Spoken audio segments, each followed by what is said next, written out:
നമസ്കാരം, എല്ലാവർക്കും സ്പിയർ മാത്സിൻ്റെ പുതിയൊരു ക്ലാസ്സിലേക്ക് സ്വാഗതം. ഇന്നത്തെ ക്ലാസ്സിൽ നമ്മൾ വർക്കൗട്ട് ചെയ്യുന്നത് ഈ ശനിയാഴ്ച നടക്കുന്ന അസിസ്റ്റൻറ്റ് സെയിൽസ്മാൻ്റെ ഈ ശനിയാഴ്ചയും അടുത്ത ശനിയാഴ്ചയായിട്ട് നടക്കുന്ന അസിസ്റ്റൻറ്റ് സെയിൽസ്മാൻ്റെ എക്സാമിന് വേണ്ടിയിട്ട് മാത്സ് ക്ലാസ്സുകളൊന്ന് വർക്കൗട്ട് ചെയ്യുകയാണ്. മാത്സിൻ്റെ റിവിഷനാണ്. ടോപ്പിക് വൈസ് ആയിരിക്കും നമ്മൾ പോയിന്റ്സ് ഒക്കെ വർക്കൗട്ട് ചെയ്ത് പോകുന്നത്.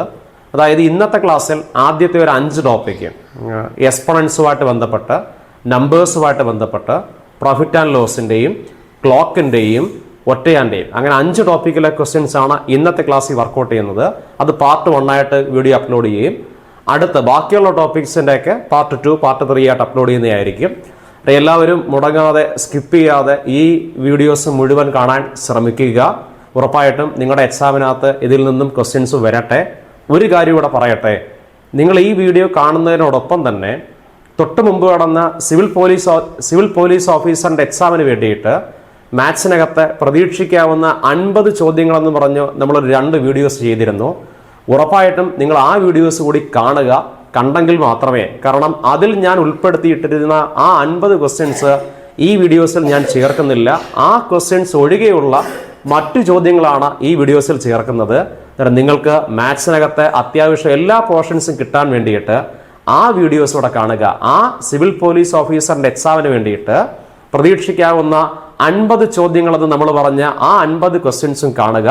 അതോടൊപ്പം തന്നെ ഇനി അപ്ലോഡ് ചെയ്യുന്ന ഈ സെയിൽസ്മാൻ്റെ എക്സാമിൻ്റെ വീഡിയോസോടെ കണ്ടിട്ട് നിങ്ങളുടെ എക്സാം ഹാളിലേക്ക് പോകുക.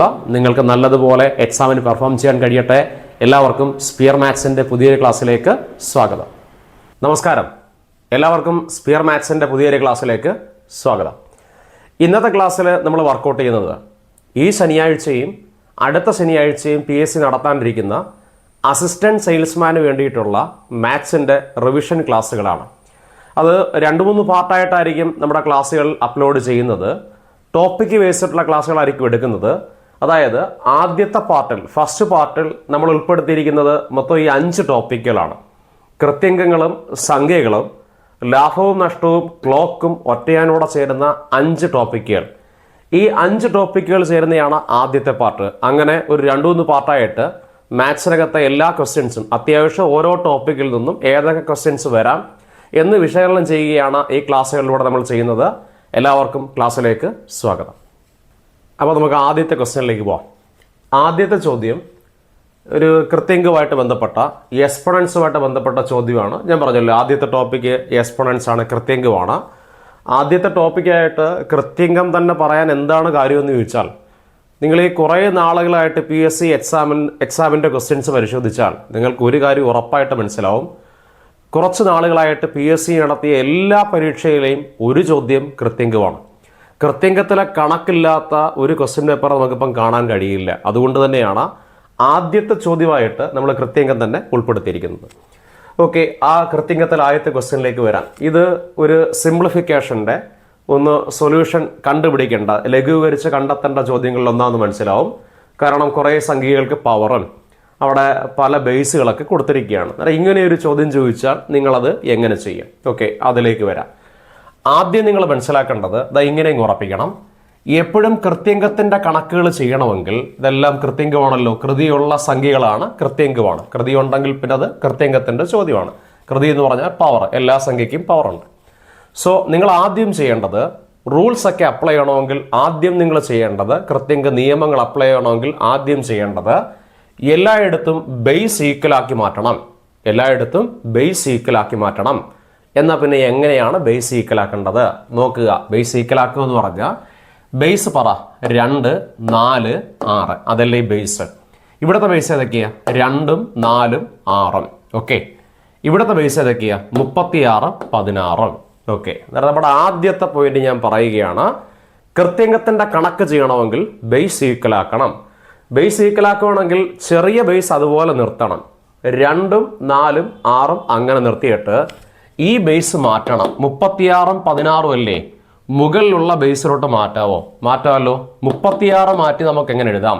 36 മാറ്റി നമുക്ക് 6ന്റെ സ്ക്വയർ എന്ന് എഴുതാം, അല്ലെങ്കിൽ 6 × 6 എന്ന് എഴുതാമല്ലോ. 36 എന്ന് പറഞ്ഞാൽ 6ന്റെ സ്ക്വയറാണ്. എന്തിനാ അങ്ങനെ എഴുതി ചോദിച്ചാൽ ഇവിടെ 6 ഉണ്ടല്ലോ, ഇവിടെ 6 കിട്ടുമ്പോൾ അതൊരു ബേസ് ആയിട്ട് മാറും. അതുപോലെ ഇവിടെ 4 ഉള്ളത് കൊണ്ട് 16 മാറ്റി നമുക്ക് എങ്ങനെ എഴുതാം? 4ന്റെ സ്ക്വയർ എന്ന് എഴുതാം, അല്ലെങ്കിൽ 4 × 4 എന്ന് എഴുതാമല്ലോ.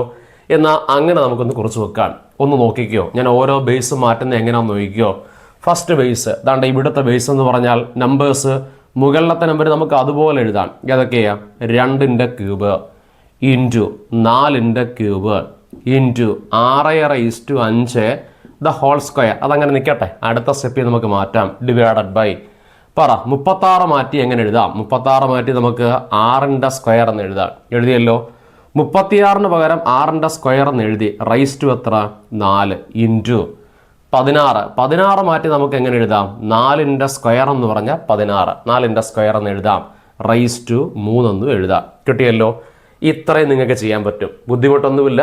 ഇവിടെ 2, 4, 6 അതുപോലെ നിർത്തിയിട്ട് അവിടുത്തെ 2നെയും 4നെയും 6നെയും നമ്മൾ അതുപോലെ അങ്ങ് നിർത്തിയിട്ട് നമ്മൾ ഇവിടെ 36 മാറ്റി 6ന്റെ സ്ക്വയർ എന്ന് എഴുതും. കാരണം ഇവിടെ 6 ഉള്ളത് കൊണ്ട് 6ന്റെ സ്ക്വയർ എന്ന് എഴുതിയ. ഈ 16 മാറ്റിയിട്ട് 4ന്റെ സ്ക്വയർ എന്ന് എഴുതും. എഴുതിയല്ലോ.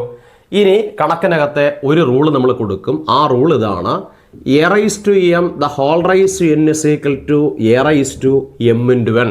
കൃത്യങ്കത്തിൽ എപ്പോഴും നമ്മൾ കൊടുക്കുന്ന റൂൾസിനകത്ത് ഒന്നാണ്, ഒരു സംഖ്യയ്ക്ക് ഒന്നിൽ കൂടുതൽ പവർ ഉണ്ടെങ്കിൽ ആ പവറുകൾ ഗുണിച്ച് വെക്കണം. So a⁻m the whole raise to n, ഒന്നിൽ കൂടുതൽ പവർ ഉണ്ടല്ലോ m n എന്നാൽ പവർ ഗുണിച്ച് വെക്കുമ്പോൾ ഇങ്ങനെ പറയണം, a⁻m × n എന്ന് പറയണം. എന്നാൽ ഒന്നിൽ കൂടുതൽ പവർ ഉള്ളേക്ക് എന്ന് ഗുണിച്ച് പറ. ആദ്യം 2 എടുക്കാം. 2ന്റെ പവർ 2ന്റെ ക്യൂബ് മാത്രമേ ഉള്ളൂ, അതങ്ങ് എഴുതുക. 4ന്റെ പവർ 3, അതും എഴുതുക. 4/3 ഇൻറ്റു 6ന്റെ പവർ എടുക്കുമ്പോൾ 5ഉം 2ഉം പവർ ഉണ്ടെങ്കിൽ അത് ഗുണിക്കണം. a⁻m the whole raise to n is equal to a എന്ന് പറഞ്ഞാൽ 6/m × n എന്ന് പറഞ്ഞാൽ 5നെ കൊണ്ട് 2 ഗുണിച്ചാൽ 10 എന്ന് കിട്ടും. 6/10 ഡിവൈഡഡ് ബൈ. അതുപോലെ തന്നെ താഴെയും പറയണം. എങ്ങനെ കിട്ടും? 6 പവർ ഗുണിക്കുക. 2 × 4 8 എന്ന് കിട്ടും. ഇൻറ്റു 4/2 × 3 is equal to 6 എന്ന് കിട്ടും. കിട്ടിയല്ലോ. ഇനി നിങ്ങൾ ചെയ്യേണ്ടത് നിങ്ങളുടെ ഒരു അറേഞ്ച്മെന്റ് ആണ്. എന്ന് വെച്ചാൽ ഒരുപോലുള്ള ബേസ് അല്ല, അടുത്തടുത്ത് എഴുതണം. ഒരുപോലുള്ള ബേസ് അടുത്തടുത്ത് എഴുതാമെന്ന് വെച്ചാൽ ഒന്ന് നോക്കിക്കോ. ദാ ഇവിടെ 2 ഉണ്ട്, താഴെ 2 ഉണ്ടോ? ഇല്ല. മുകളിൽ ഇതാണ്ട് ഇവിടെ 4/3, ഇവിടെ 4/6 ഉണ്ടല്ലോ. എന്നാൽ അതങ്ങ് അടുത്തെടുത്ത് എഴുതാം. ഇങ്ങനെ 4/3 ഡിവൈഡഡ് ബൈ 4/6. അങ്ങനെ അങ്ങ് എഴുതാമല്ലോ, നമുക്ക് പെട്ടെന്ന് മനസ്സിലാക്കാനാണ്. 4/3 4/6 എഴുതി. ഇനി അടുത്ത ഏതാ? ഇവിടെ 6/10. ഇവിടെ 6/8 ആകുമ്പോൾ 2 ഒരേ ബേസ് അല്ലേ? എന്നാൽ അതുപോലെ എഴുതാം. മുകളിലുള്ള ഏതാ? 6/10. താഴെയുള്ള എത്ര? 6/8. അതും എഴുതിയല്ലോ. ഇനി ബാലൻസ് മുകളിൽ 2/3 കൂടെ ഉണ്ട്, അതുകൂടെ അങ്ങ് ഇട്ടേക്കണം. ഇട്ടല്ലോ. ഇങ്ങനെ എഴുതി കഴിഞ്ഞാൽ നമ്മൾ രണ്ടാമത്തെ റൂൾ കൂടെ പഠിക്കും. രണ്ടാമത്തെ റൂൾ ഇതാണ്: a⁻m / a⁻n is equal to a⁻m-n. എന്താ rule? a⁻m / a⁻n is equal to a⁻m-n എന്ന് വെച്ചാൽ ഒരു സംഖ്യ ഡിവിഷൻ ആണെങ്കിൽ, ഇവിടെയും a ആണ്, ഇവിടെ a ആണ്. ഡിവിഷനാണ് സൈനെങ്കിൽ അതിൻ്റെ പവറുകൾ കുറച്ചാൽ മതി. ഡിവിഷൻ ആണെങ്കിൽ പവർ കുറയ്ക്കണം. പവർ കുറയ്ക്കുമ്പോൾ നോക്കി a⁻m / a⁻n എന്ന് പറഞ്ഞാൽ കുറയ്ക്കുമ്പം a⁻m-n എന്ന് എഴുതാം.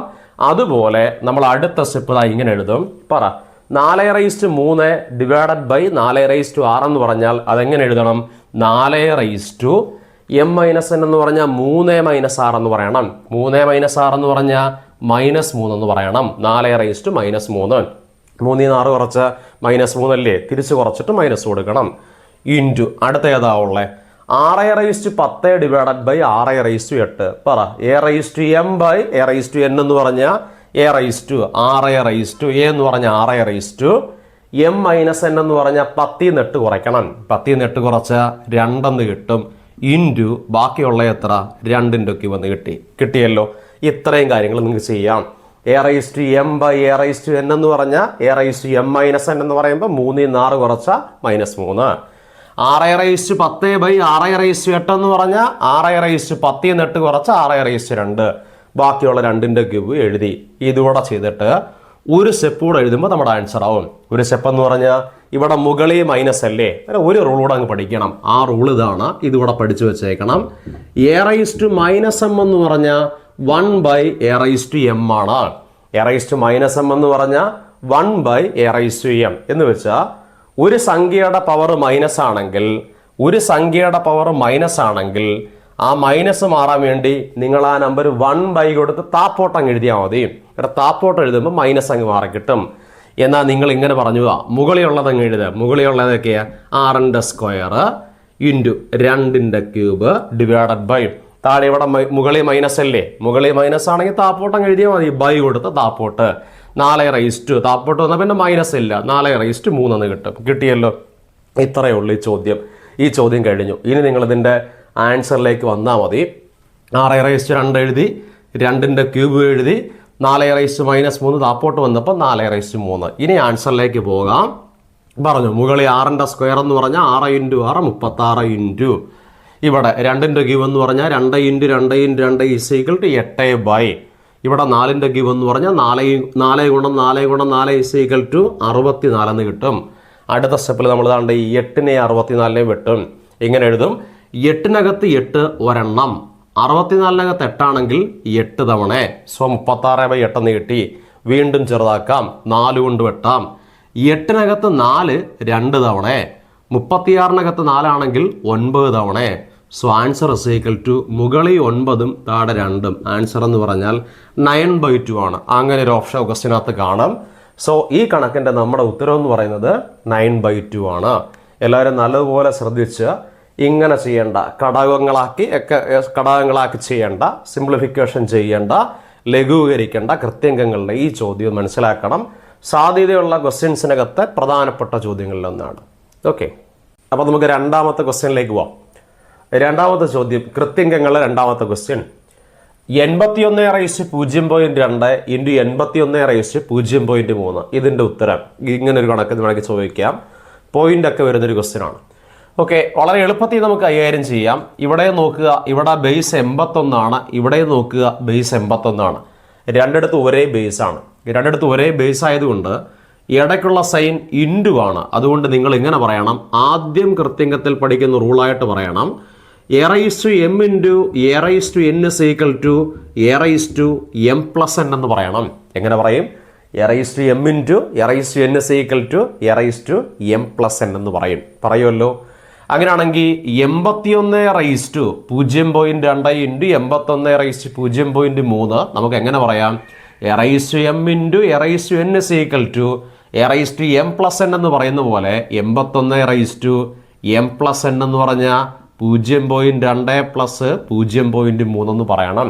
പറഞ്ഞിട്ട് അടുത്ത സ്റ്റെപ്പിൽ അത് കൂട്ടി പറയണം. 81/0.2ൻ്റെ കൂടെ 0.2ൻ്റെ കൂടെ 0.3 കൂട്ടിക്കഴിഞ്ഞാൽ 0.5 കിട്ടുമെന്ന് പറയണം. 81/0.5 എന്ന് കിട്ടി. അടുത്ത സ്റ്റെപ്പിൽ ചെയ്യേണ്ടത് 81/0.5 മാറ്റിയിട്ട് ഇങ്ങനെ പറയണം, 81/0.5 എന്ന് പറഞ്ഞാൽ 0.5 എന്ന് പറഞ്ഞാൽ അതിൻ്റെ അർത്ഥം അരയെന്നാണ്. 1/2 അല്ലേ? അരയ്ക്ക് ഡെസിമൽ നമ്പറിൽ എഴുതുന്നതല്ലേ 0.5? ശരിയല്ലേ? 0.5 എന്ന് പറഞ്ഞാൽ അരയല്ലേ? 81/1/2 ആണ്.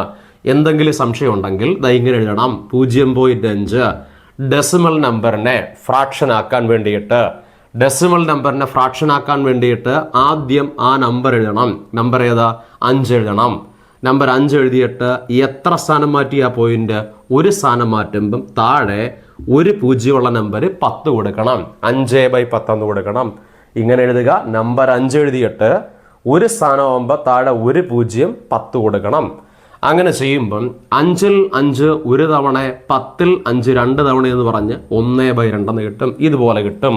അങ്ങനെയൊന്നും വേണ്ട, ഇങ്ങനെ ആലോചിച്ച് വെച്ചേക്കണം. 0.5 എന്ന് പറഞ്ഞാൽ അരയാണ്. 81/1/2 എന്ന് കിട്ടുമ്പം അവിടെ വെച്ച് നിങ്ങൾ പറയണം, ഏതെങ്കിലും ഒരു സംഖ്യയുടെ പവർ 1/2 ആണെങ്കിൽ അതിൻ്റെ അർത്ഥം ഇങ്ങനെ റൂളെ പഠിക്കണം. റൂൾ ഇതാണ്, a/1/2 എന്ന് പറഞ്ഞാൽ √a എന്നും പറഞ്ഞ റൂളൂടെ പഠിച്ചു വെച്ചേക്കണം.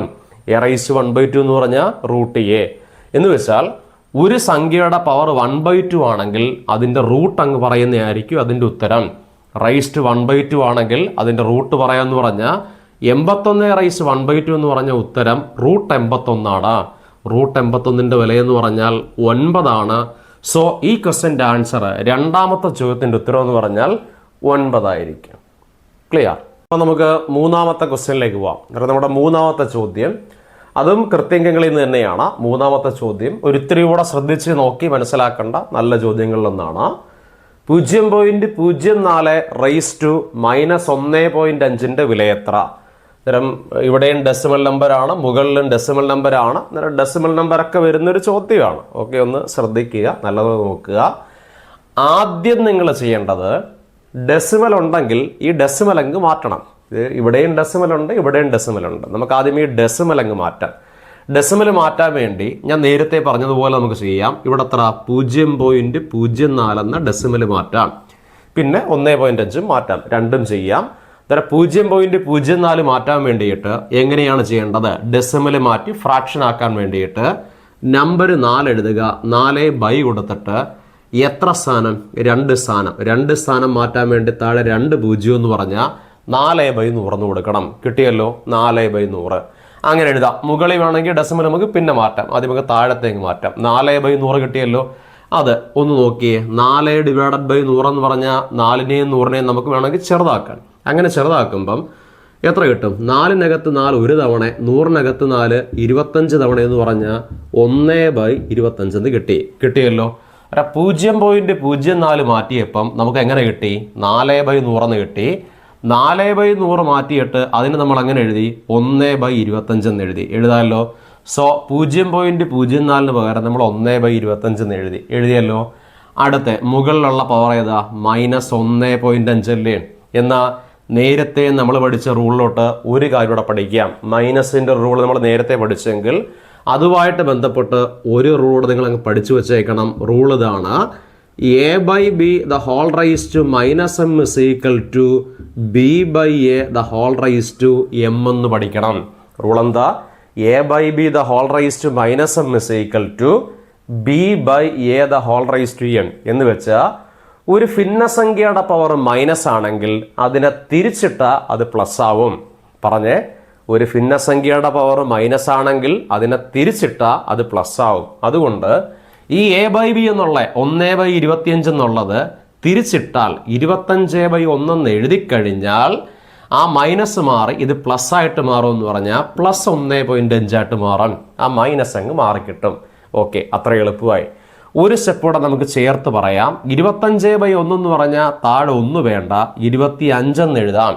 25/1.5 എന്ന് കിട്ടുമ്പം അടുത്ത സ്റ്റെപ്പിൽ നമ്മൾ പറയും മുകളിൽ 1.5 ആണെങ്കിൽ അവിടുത്തെയും പോയിന്റ് നമുക്ക് മാറ്റാം. സോ ഇങ്ങനെ എഴുതും. 1.5 എന്ന് പറഞ്ഞാൽ നമ്പർ എഴുതും. നമ്പർ എത്ര? 15/, ഒരു സ്ഥാനം മാറ്റുമ്പോൾ താഴെ 1 0 ആകുമ്പോൾ 15/10 കൊടുക്കും.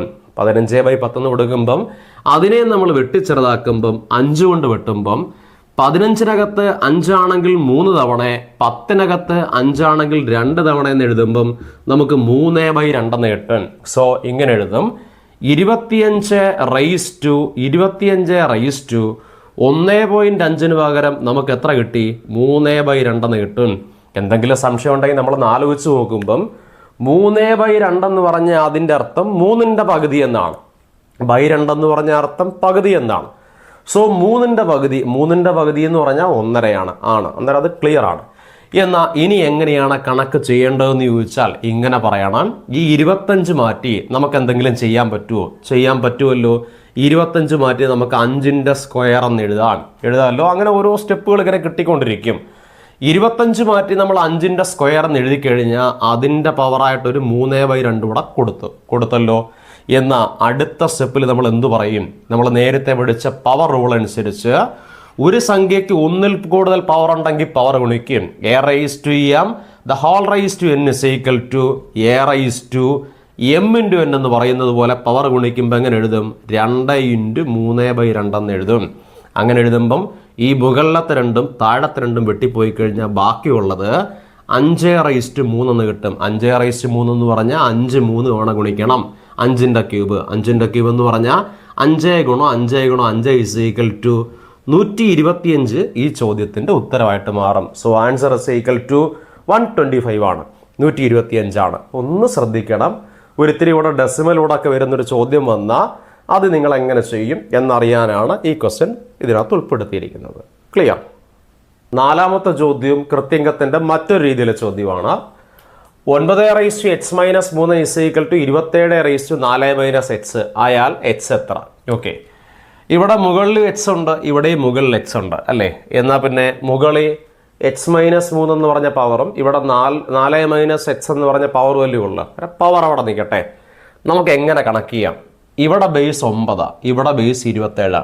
എന്നാൽ ആദ്യം നമുക്ക് ചെയ്യാം, ബേസ് സെയിം ആക്കാൻ പറ്റുമോ എന്ന് നോക്കാം.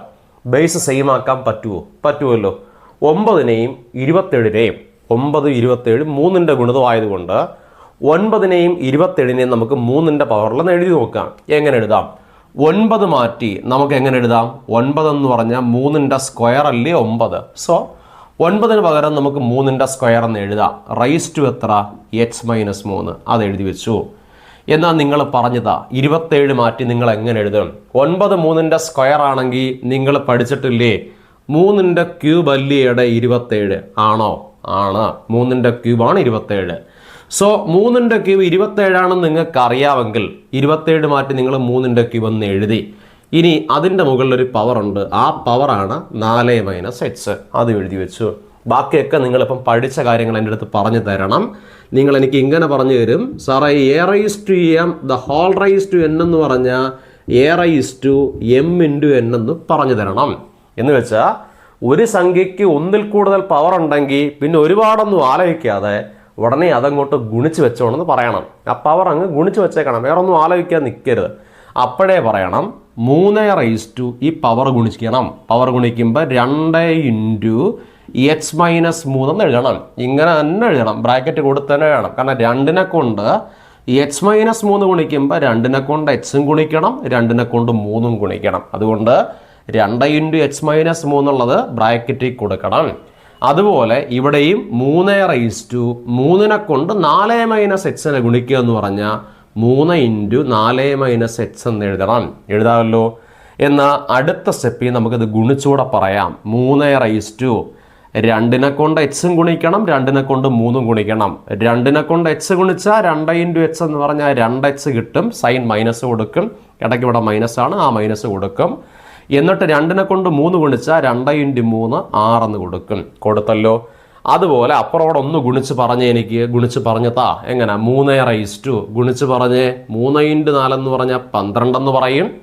ഇടയ്ക്ക് ആ സൈൻ മൈനസ് കൊടുത്തിട്ട് പറയും 3നെ കൊണ്ട് x ഗുണിച്ചാൽ 3x എന്ന് പറയും. എന്നാൽ അടുത്ത സ്റ്റെപ്പ് ഇങ്ങനെ പറയണം, ഇവിടുത്തെ ബേസ് 3, ഇവിടുത്തെ ബേസ് 3 ആണെങ്കിൽ ഇടയ്ക്ക് സൈൻ = ആയതുകൊണ്ട് രണ്ടിടത്തും ഒരേ ബേസ് ആണെങ്കിൽ ഇനി നമുക്ക് ബേസ് അങ്ങോട്ട് കളയാം. ഇനി ബേസ് വേണ്ട, ആ പവറുകൾ തമ്മിൽ ഇക്വേറ്റ് ചെയ്യാൻ. എന്തുകൊണ്ടാ? ഇവിടെയും ബേസ് 3, ഇവിടെയും ബേസ് 3, രണ്ടിടത്തും ഒരേ ബേസ് ആയതുകൊണ്ടും = സൈൻ ആയതുകൊണ്ടും നമുക്ക് ആ ബേസ് മാറ്റി പവർ ഇക്വേറ്റ് ചെയ്യാം. ഇവിടുത്തെ പവർ ഏതാ? 2x - 6 അവിടുത്തെ പവർ ഏതാണ്? 12 - 3x എന്ന് കിട്ടുമല്ലോ.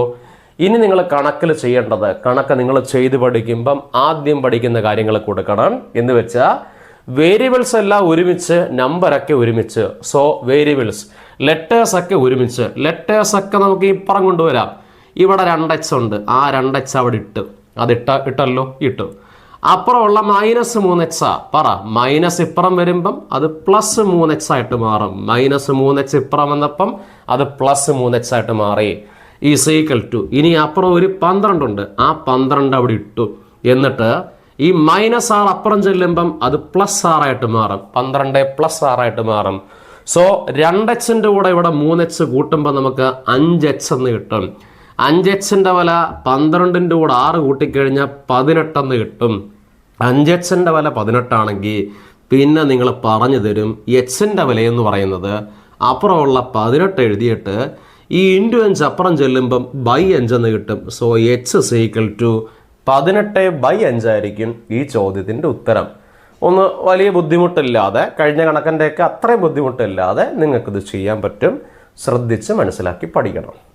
ഓക്കെ, നമുക്ക് അടുത്ത ക്വസ്റ്റ്യനിലേക്ക് എന്നാൽ പോകാമല്ലോ. ഏതാ? 5ാമത്തെ ചോദ്യം. ഇതുകൂടെ നമുക്ക് കൃത്യങ്ങൾ ചെയ്യാം. കൃത്യങ്കത്തിൽ ഒരു 5 ക്വസ്റ്റ്യൻ കിടക്കട്ടെ, കാരണം അത്ര പ്രധാനപ്പെട്ട ടോപ്പിക്കല്ലേ. കൃത്യങ്കത്തിൽ ഈ ക്വസ്റ്റ്യനോട് നോക്കിക്കാം. 3 എത്ര മടങ്ങാണ് 3 എന്നാണ് ചോദ്യം. വളരെ എളുപ്പത്തിൽ നമുക്ക് ചെയ്യാൻ പറ്റുന്ന ചോദ്യങ്ങളിലൊന്നാണ്. പെട്ടെന്ന് നിങ്ങൾക്ക് ചെയ്യാം. നിങ്ങൾ എങ്ങനെ പറയണം? 3 എത്ര മടങ്ങാണ് 3 എന്നാ ചോദിച്ചേ? എത്ര എന്ന് അറിയത്തില്ല. അതുകൊണ്ട് 3/3 എച്ച് മടങ്ങെന്ന് ഞാൻ അങ്ങ് എഴുതുകയാണ്. 3/3 എത്ര മടങ്ങെന്നല്ലേ ചോദിച്ചേ? എത്ര മടങ്ങാ? എച്ച് മടങ്ങാണ് എത്ര? 3/5. അങ്ങനല്ലേ ചോദിച്ചേ?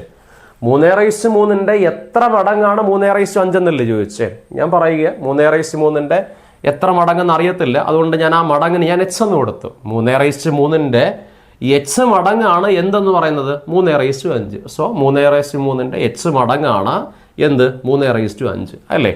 ഇനി എത്ര മടങ്ങെന്ന് ചോദിച്ചാൽ എച്ച് അല്ലേ കാണണ്ടേ? എച്ച് കാണണം. ഓക്കെ, നമുക്ക് ഇങ്ങനെ ചെയ്യണം. ആ എച്ച് അവിടെ അങ്ങിടണം. എച്ച് അവിടെ ഇട്ടട്ടെ. ഇവിടെ ഒരു 3/5 ഉണ്ടല്ലോ, 3/5 ഉണ്ട്. ഇവിടെ എച്ചിനെ കൊണ്ട് ഈ 3/3 ഗുണിക്കുക. ആ ഗുണിക്കുന്ന അപ്പുറം ചെല്ലുമ്പം ബൈ ആക്കി മാറ്റണം. സോ ബൈ 3/3 ആക്കണം. ഗുണിച്ചിരിക്കുന്നത് സമത്തിൻ്റെ അപ്പുറം ചെല്ലുമ്പോൾ ഹരിക്കണം. സോ ഇൻറ്റു 3/3 അപ്പുറം ചെല്ലുമ്പം ഡിവിഷൻ 3/3 ആയിട്ട് മാറി. ഇത്രയേ ഉള്ളു, കാര്യങ്ങളൊക്കെ കഴിഞ്ഞു. 3/5 താഴെ 3/3 പറഞ്ഞതാ. ഒന്ന് പറഞ്ഞു കാടേ കുഞ്ഞുങ്ങളെ, ഈ റൂൾ എന്തുമായിരിക്കും? a/m/a/n ആണോ? ആണ്. എങ്ങനെ പറയും? a/m/a/n a/m-n എന്ന് പറയും. m-n എന്ന് പറഞ്ഞാൽ 5 - 3 എന്ന് പറയുമ്പം 3/2 എന്ന് കിട്ടും. 5 - 3 കുറച്ചാൽ 2. സോ 3/2 എന്ന് പറഞ്ഞാൽ 3ന്റെ സ്ക്വയർ എന്ന് പറഞ്ഞാൽ 9 കിട്ടും. സോ എച്ചിൻ്റെ വില 9 കിട്ടും എന്ന് പറഞ്ഞാൽ അതിൻ്റെ അർത്ഥം ഇതാ, 3/3 എത്ര മടങ്ങായിരിക്കും? 9 മടങ്ങായിരിക്കും എന്തെന്ന് പറയുന്നത് 3/5. സോ ഓപ്ഷനകത്ത് എത്ര മടങ്ങെന്നുള്ളതിനകത്ത് ഓപ്ഷൻസിനകത്ത് 9 എന്നും പറഞ്ഞൊരു ഓപ്ഷൻ കാണും. എത്ര മടങ്ങാ? 3ന്റെ സ്ക്വയർ എന്ന് പറഞ്ഞാൽ 9 മടങ്ങായിരിക്കും. ക്ലിയർ ആയോ? ഇത്രയാണ് സ്ഥിരമായിട്ട് കൃത്യങ്ങളുമായിട്ട് ബന്ധപ്പെട്ട ക്വസ്റ്റ്യൻസ് വരുന്നത്. അന്നേരം നിങ്ങൾ ഇത്രയും ക്വസ്റ്റ്യൻസ് നോക്കുക. ഇനിയും ചോദ്യങ്ങളുണ്ട്, പക്ഷെ ഞാൻ പറഞ്ഞല്ലോ റിവിഷൻ ആയതുകൊണ്ട് ഞാൻ ഇത്രയും ക്വസ്റ്റ്യൻസ് ഉൾപ്പെടുത്തുകയാണ്. ഇതുമായിട്ട് ബന്ധപ്പെട്ട കണക്കുകൾ നിങ്ങളുടെ എക്സാമിന് ചോദിക്കുക. ഓക്കെ, എന്നാൽ നമുക്ക് അടുത്ത കണക്കിലേക്ക് പോവാം. അന്നേരം നമ്മുടെ 6ാമത്തെ ചോദ്യം അതിങ്ങനെയാണ്. ഇത് നമുക്ക് അടുത്ത നമ്മുടെ ടോപ്പിക്കിലേക്ക് പോവാം. എന്ന് വെച്ചാൽ നമ്പേഴ്സിൻ്റെ കണക്കാണ്, സംഖ്യകളുടെ കണക്ക്. സംഖ്യകളുടെ കണക്കിനകത്ത് ഈ സ്ക്വയർ റൂട്ടൊക്കെ വരുന്ന കണക്കുകളൊക്കെ ചിലപ്പം ചോദിക്കും. ഇതൊക്കെ ചോദിക്കുന്ന ക്വസ്റ്റ്യൻസിനകത്ത് വരുന്നത് തന്നെയാണ്. സ്ക്വയർ റൂട്ട്, ഇവിടെ ഒരു റൂട്ട്, ഇവിടെ ഒരു റൂട്ട്, ഇവിടെ ഒരു റൂട്ട്, 2-3 റൂട്ടൊക്കെ വന്നു കഴിഞ്ഞാൽ എങ്ങനെ ചെയ്യും അല്ലേ? ഇത്രയേ ഉള്ളൂ. നമുക്ക് ഇവിടെ തൊട്ട് ഈ റൂട്ടെല്ലാം ഓപ്പൺ ചെയ്ത് ഇഞ്ഞു കൊണ്ടുവന്നാൽ മതി. നമുക്ക് ഒരു 4 ഓപ്ഷൻസ് കൂടെ ഞാൻ പറഞ്ഞു. ആ ഓപ്ഷൻ പറഞ്ഞതിൻ്റെ കാര്യം നിങ്ങൾക്ക് അത് ആൻസർ എഴുതുമ്പോൾ ഒരു ഇത്തിരി കൂടെ മനസ്സിലാവും. നോക്കിക്കാം എങ്ങനെയാണ്. ഇവിടെ നമുക്ക് ഓപ്പൺ ചെയ്യാം. ഇവിടുന്ന് ഓപ്പൺ ചെയ്യുമ്പോൾ ഫസ്റ്റ് ഏതാ? റൂട്ട് 225. അതിൻ്റെ വിലയും കൊടുക്കാം. റൂട്ട് 225ൻ്റെ വില എത്ര? 15. 15ൻ്റെ സ്ക്വയറിൽ 225. എന്നിട്ട് ബാക്കിയുള്ള എഴുതി വെക്കാം. ഇതിങ്ങനെ എഴുതി വെക്കണമെന്നില്ല, എന്നാലും ഞാൻ അങ്ങ് എഴുതി പോവുക. ഏതാ? 15 612 പ്ലസ് റൂട്ട് ഇവിടെ എത്ര? 154 പ്ലസ് ഇത് ഓപ്പൺ ചെയ്തല്ലോ. റൂട്ട് 225 പകരം അതിൻ്റെ വില എത്ര കൊടുക്കാം? 15 കൊടുക്കാം. 15 കൊടുത്തല്ലോ. 15 കൊടുക്കുമ്പോൾ എത്ര? 154 കൂടെ 15 കൂടെ കൂട്ടണം. അതങ്ങ് പറയാം. 154 കൂടെ 15 കൂട്ടുമ്പോൾ എത്ര കിട്ടും? റൂട്ട് 169 കിട്ടണ്ടേ? റൂട്ട് 169 കിട്ടി. എന്നാൽ പിന്നെ അതിൻ്റെ വിലയും കൂടെ അങ്ങ് എഴുതാം. എങ്ങനെയാ? റൂട്ട് 15 612 പ്ലസ് റൂട്ട് 169ൻ്റെ വിലയും എഴുതിയാൽ പോരെ? പറഞ്ഞോ. റൂട്ട് 169ൻ്റെ വിലയെന്ന് പറഞ്ഞാൽ 13ൻ്റെ സ്ക്വയർ അല്ലേ? 13ൻ്റെ square. So answer is equal to root 15 612 കൂടെ 13 കൂടെ കൂട്ടിക്കഴിഞ്ഞാൽ എത്ര കിട്ടും? 15 625 എന്ന് കിട്ടും. ഇത്രയും കിട്ടി. ഇനി ഇതിൻ്റെ സ്ക്വയർ റൂട്ട് എടുക്കണം. റൂട്ട് 15625 എന്ന് വെച്ചാൽ ഏത് നമ്പറിൻ്റെ സ്ക്വയർ എന്ന് കണ്ടുപിടിക്കണം. അത് നമുക്ക് ചെയ്യാം. അതിനു മുമ്പ് ഇതൊക്കെ മനസ്സിലായോ? എങ്ങനെ കിട്ടിയേ? ഫസ്റ്റ് 225ൻ്റെ റൂട്ട് എത്ര? 15. അന്നേരം 15 അന്നേരം ഈ 154 കൂടെ 15 കൂട്ടി. റൂട്ട് 225ൻ്റെ വില എന്ന് പറഞ്ഞാൽ 15. അതായത് 154 കൂടെ 15 കൂട്ടിയപ്പോൾ എത്ര കിട്ടി? 169 കിട്ടി. കിട്ടിയല്ലോ. ആ 169 എന്ന് പറഞ്ഞാൽ എന്തിൻ്റെ സ്ക്വയറാ? 13ൻ്റെ സ്ക്വയർ. അന്നേരം ആ 13 കിട്ടും. സോ 15 612 കൂടെ 13 കിട്ടുമ്പോൾ എത്ര കിട്ടി? 15 625. ഇനി ഇത്രയേ ഉള്ളൂ. എന്തിൻ്റെ സ്ക്വയറാണ് 15625 എന്ന് പറഞ്ഞാലേ അതിനാ ഈ ഓപ്ഷൻസ് കൂടെ പറഞ്ഞു. ഈ ഒരു PSC ക്വസ്റ്റ്യനാണ്. ഓപ്ഷൻസ് നോക്കിക്കോ. First option 81. 81ൻ്റെ സ്ക്വയറായിട്ട് 625 വരും അവസാനം. 1ൻ്റെ സ്ക്വയർ എടുത്താൽ 81ൻ്റെ സ്ക്വയർ എന്ന് പറഞ്ഞാൽ 81 × 81 അല്ലേ? 81 × 81 എന്ന് പറഞ്ഞാൽ 1 × 1 അവസാനം 1 അല്ലേ വരണ്ടേ? ഇവിടെ അവസാനം 5. അത് കിട്ടത്തില്ല. 0 ആണെങ്കിൽ ഉറപ്പായിട്ട് വരത്തില്ല. 100ൻ്റെ സ്ക്വയർ എന്ന് പറഞ്ഞാൽ 100 × 100 എന്ന് പറഞ്ഞാൽ അവസാനം 0 അല്ലേ വരൂ? ഇപ്പോൾ ഉറപ്പിക്കുക. ഇവിടെ 5 ആണെങ്കിൽ 5ൻ്റെ സ്ക്വയറിനകത്തല്ലേ അവസാനം വരൂ. 5 × 5 ആകുമ്പോൾ 25 ആകുമ്പോൾ 5 അല്ലേ വരൂ? ഇതും വരത്തില്ലല്ലോ. 4 × 4 16ൻ്റെ 6 അല്ലേ വരണ്ടേ? സോ അവസാനം ഇങ്ങനെ 5 വരണ്ടെങ്കിൽ ഓപ്ഷൻസിനകത്ത് ഏതായിരിക്കും ആൻസർ? 125 ആയിരിക്കണം. കാരണം 125 × 125 എന്ന് എഴുതിയാലല്ലേ 5 × 5 25-ന്റെ അവസാനം ഒരു 5 വരും. അവസാനം 5. വേറെ ഒരു നമ്പറിനകത്ത് അവസാനം അങ്ങനെ 5 വരത്തില്ലല്ലോ. സോ അവസാനം 5 വരുന്ന നമ്പർ എന്ന് പറഞ്ഞാൽ 125-ന്റെ സ്ക്വയർ ആയിരിക്കും. സോ ഈ ക്വസ്റ്റ്യൻ്റെ ആൻസർ എന്ന് പറഞ്ഞാൽ 125. അതായത് ഇങ്ങനെയുള്ള കണക്ക് നിങ്ങൾ മനസ്സിലാക്കേണ്ട ഇതാ, ഈ 15,625 കിട്ടുമ്പം നിങ്ങളതിൻ്റെ സ്ക്വയർ റൂട്ട് കണ്ടുപിടിക്കാൻ വേണ്ടിയിട്ട് ആലോചിക്കരുത്. അത് ഏത് നമ്പർ കൊണ്ട് ഗുണിച്ചാൽ ഈ 15,625 കിട്ടുമെന്ന് ആലോചിക്കരുത്. നിങ്ങൾ ജസ്റ്റ് ആ ഓപ്ഷനിലോട്ട് അങ്ങ് നോക്കിയാൽ മതി. ഓപ്ഷനിലോട്ട് നോക്കുമ്പോൾ തന്നെ നിങ്ങൾക്ക് മനസ്സിലാവും ഇവിടെ 5 ആണ് അവസാനം. സോ 5-ന്റെ സ്ക്വയർ 5 വരും. അതുകൊണ്ട് ഇവിടെ 5 തീരുന്നത് 125 ഉള്ളു. അതുകൊണ്ട് ഉത്തരം 125 എന്ന് പറഞ്ഞാൽ പെട്ടെന്ന് കിട്ടും. ഓക്കെ, എല്ലാവരും ഒന്ന് വന്നേ. ഏഴാമത്തെ ചോദ്യവും സംഖ്യകളിൽ നിന്നാണ് ഉൾപ്പെടുത്തിയിരിക്കുന്നത്. സംഖ്യകളിൽ പക്ഷേ സർവ്വസമവാക്യങ്ങൾ എന്ന സംഖ്യയായിട്ട് ബന്ധപ്പെട്ട ഇക്വേഷൻസ് എന്നാണ് ഈ കണക്ക് ഉൾപ്പെടുത്തിയിരിക്കുന്നത്. ചിലപ്പോൾ ഒരു ഇക്വേഷനൊക്കെ ചോദിക്കും. ഓക്കെ, നമുക്ക് ഈ ഇക്വേഷൻ ഒന്ന് പഠിച്ച് കണക്ക് ചെയ്യാം. 6/11 6/11, 5/11 5/11, 6/11 5/11. ഒരു കാര്യം ഉറപ്പായി, ഇവിടെ 2 നമ്പറേ ഉള്ളു. ഈ കണക്ക് നോക്കുമ്പോൾ നമുക്ക് മനസ്സിലാവേണ്ടത് 2 നമ്പറേ ഉള്ളു. ഏതൊക്കെയാണ്? 6/11 5/11. അതുകൊണ്ട് ഇതിനകത്തെ ഒരു നമ്പറിന് നിങ്ങൾ എ എന്ന് കൊടുക്കണം. ഈ 6/11 നിങ്ങൾ എ എന്ന് കൊടുക്കണം.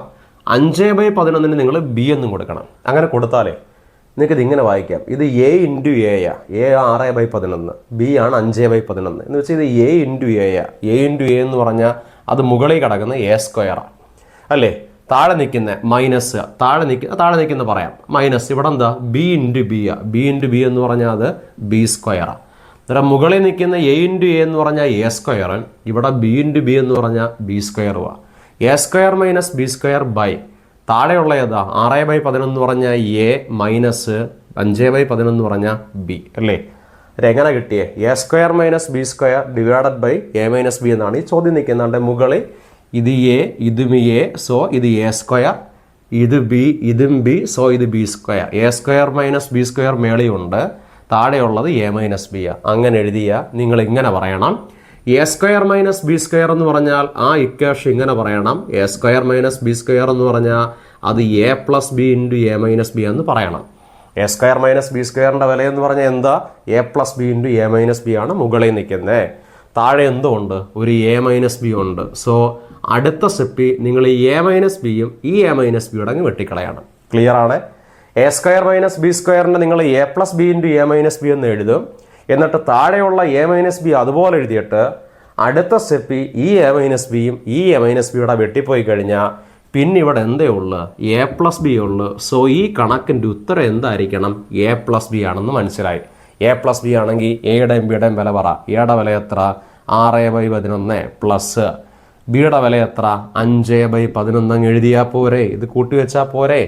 രണ്ടിടത്ത് ഒരേ ഛേദമല്ലേ, ഭിന്നസംഖ്യ കൂട്ടുക. പക്ഷെ വളരെ എളുപ്പമാണ്. ഇവിടുത്തെ ഛേദം 11, ഇവിടുത്തെ ഛേദം 11. എന്നാൽ പിന്നെ അതേ ഛേദം അങ്ങ് എഴുതണം. 11 എഴുതണം. ഒരേ ഛേദമാണെങ്കിൽ അതേ ഛേദം എഴുതണം. സെയിം ഡിനോമിനേറ്റർ ആണെങ്കിൽ അതേ ഡിനോമിനേറ്റർ എഴുതിയിട്ട് ന്യൂമറേറ്റർ കൂട്ടി വെക്കണം, അംശം കൂട്ടി വെക്കണം. കൂട്ടുമ്പോൾ 6ഉം 5ഉം, 6ൻ്റെ കൂടെ 5 കൂട്ടിയാൽ 11. സോ 11/11 കിട്ടും. 11/11 എന്ന് പറഞ്ഞാൽ എത്ര ആൻസർ? 1 ആണ്. So answer is equal to 1 ആയിരിക്കും ഉത്തരം എന്നങ്ങ് പറയാം.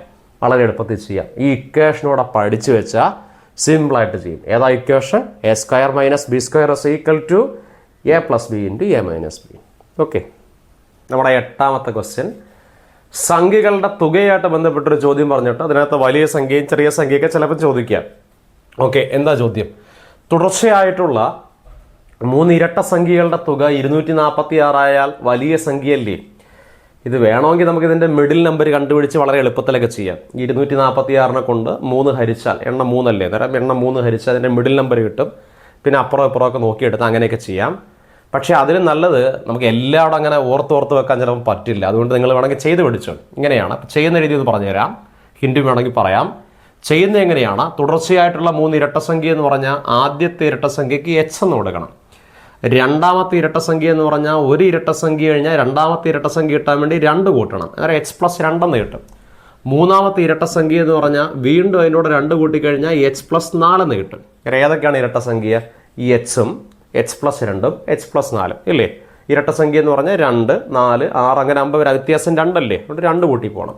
ഇപ്പോൾ ഉദാഹരണത്തിന് തുടർച്ചയായിട്ടുള്ള 3 5ൻ്റെ ഗുണിതമാണെങ്കിൽ ആദ്യം എച്ച് എഴുതി കഴിഞ്ഞാൽ 5ൻ്റെ ഗുണിതം കിട്ടാൻ വേണ്ടി പിന്നെ 5 കൂട്ടണം, അന്നേരം h+5 എന്ന് പറയണം, അടുത്ത h+10 എന്ന് പറയണം. അതുപോലെ അങ്ങ് പറയും.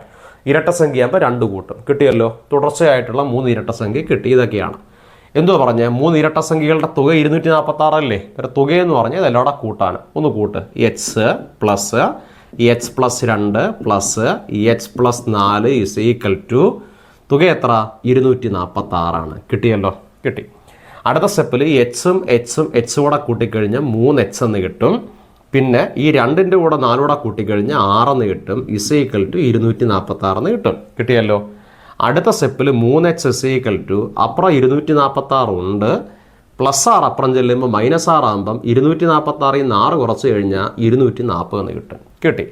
അന്നേരം ഇങ്ങനെ കിട്ടി. 3hൻ്റെ വില 246 6 കുറച്ചപ്പോൾ 240 എന്ന് കിട്ടിയ അടുത്ത സ്റ്റെപ്പിൽ നമ്മൾ പറയും h ഇസ് ഈക്വൽ ടു 240 × 3 അപ്പുറം ചെല്ലുമ്പോൾ /3 ആകുമ്പോൾ 24/3 8 ആയതുകൊണ്ട് 80 എന്ന് കിട്ടി.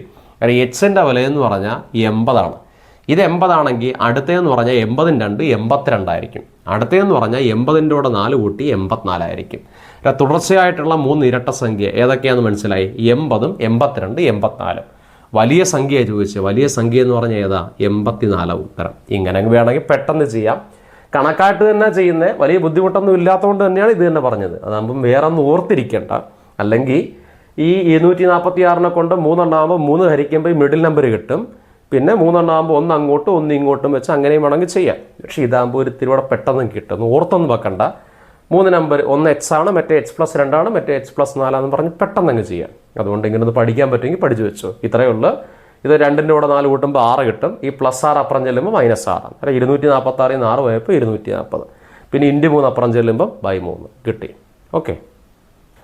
ഈ ക്വസ്റ്റിനോടെ ചെയ്ത് നമ്മൾ നമ്പേഴ്സിൻ്റെ കണക്കൂടെ അങ്ങ് തീർക്കുകയാണ്. നമ്പേഴ്സിനകത്ത് അടുത്തൊരു ചോദ്യം സം ഓഫ് നമ്പേഴ്സിൻ്റെ മൾട്ടിപ്പിൾസിൻ്റെ സമ്മിൻ്റെ ഒരു ചോദ്യമാണ്. ഈ ചോദ്യം ഉൾപ്പെടുത്താൻ കാരണം ലാസ്റ്റ് നടന്ന CPOയുടെ എക്സാമിനകത്ത്, പോലീസ് കോൺസ്റ്റബിളിൻ്റെ എക്സാമിനകത്ത് സം ഓഫ് നമ്പേഴ്സിൽ നിന്ന് ഒറ്റ സംഖ്യകളുടെ തുകയുടെ ഒരു ചോദ്യം ചോദിച്ചായിരുന്നു. അതുകൊണ്ട് നമുക്കൊരു നമ്പേഴ്സിൻ്റെ സമ്മൂടങ്ങ് ചെയ്യാം. ഓക്കെ, എന്താ ചോദ്യം?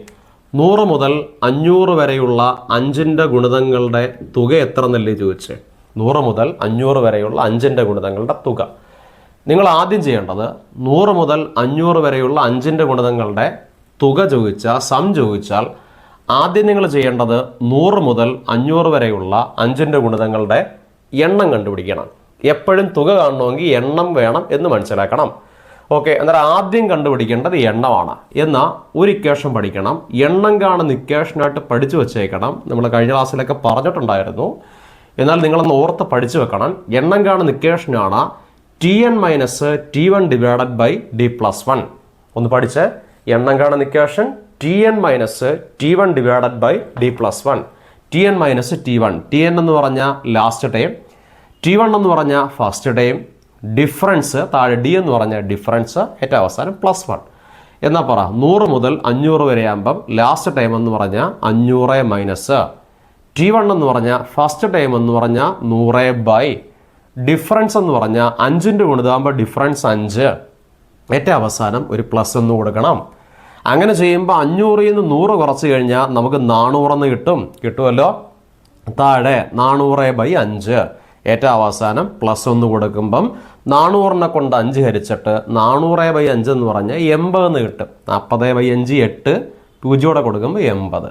ഒരു പ്ലസ് ഒന്നുകൂടെ കൊടുക്കുമ്പം 81 എന്ന് കിട്ടും. സോ നമുക്ക് എണ്ണം കിട്ടി. എണ്ണം ഇസ് ഈക്വൽ ടു എത്ര? 81 കിട്ടിയേ. ചിലപ്പം ചോദ്യം ഇതായിരിക്കും, 100 മുതൽ 500 വരെയുള്ള 5ൻ്റെ ഗുണിതങ്ങളുടെ എണ്ണമായിരിക്കും ചോദ്യം.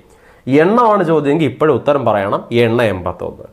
ഓക്കെ, എണ്ണ 81 ആണെങ്കിൽ ഇനി നമുക്ക് പോകേണ്ടത് സമ്മിലേക്കാണ്, തുകയിലേക്കാണ്. എന്നാൽ സം കാണുന്ന ഇക്വേഷനോട് പഠിച്ചോണം. സം കാണുന്ന ഇക്വേഷൻ ഇങ്ങനെയാണ്: sum is equal to n/2 × T1 + Tn.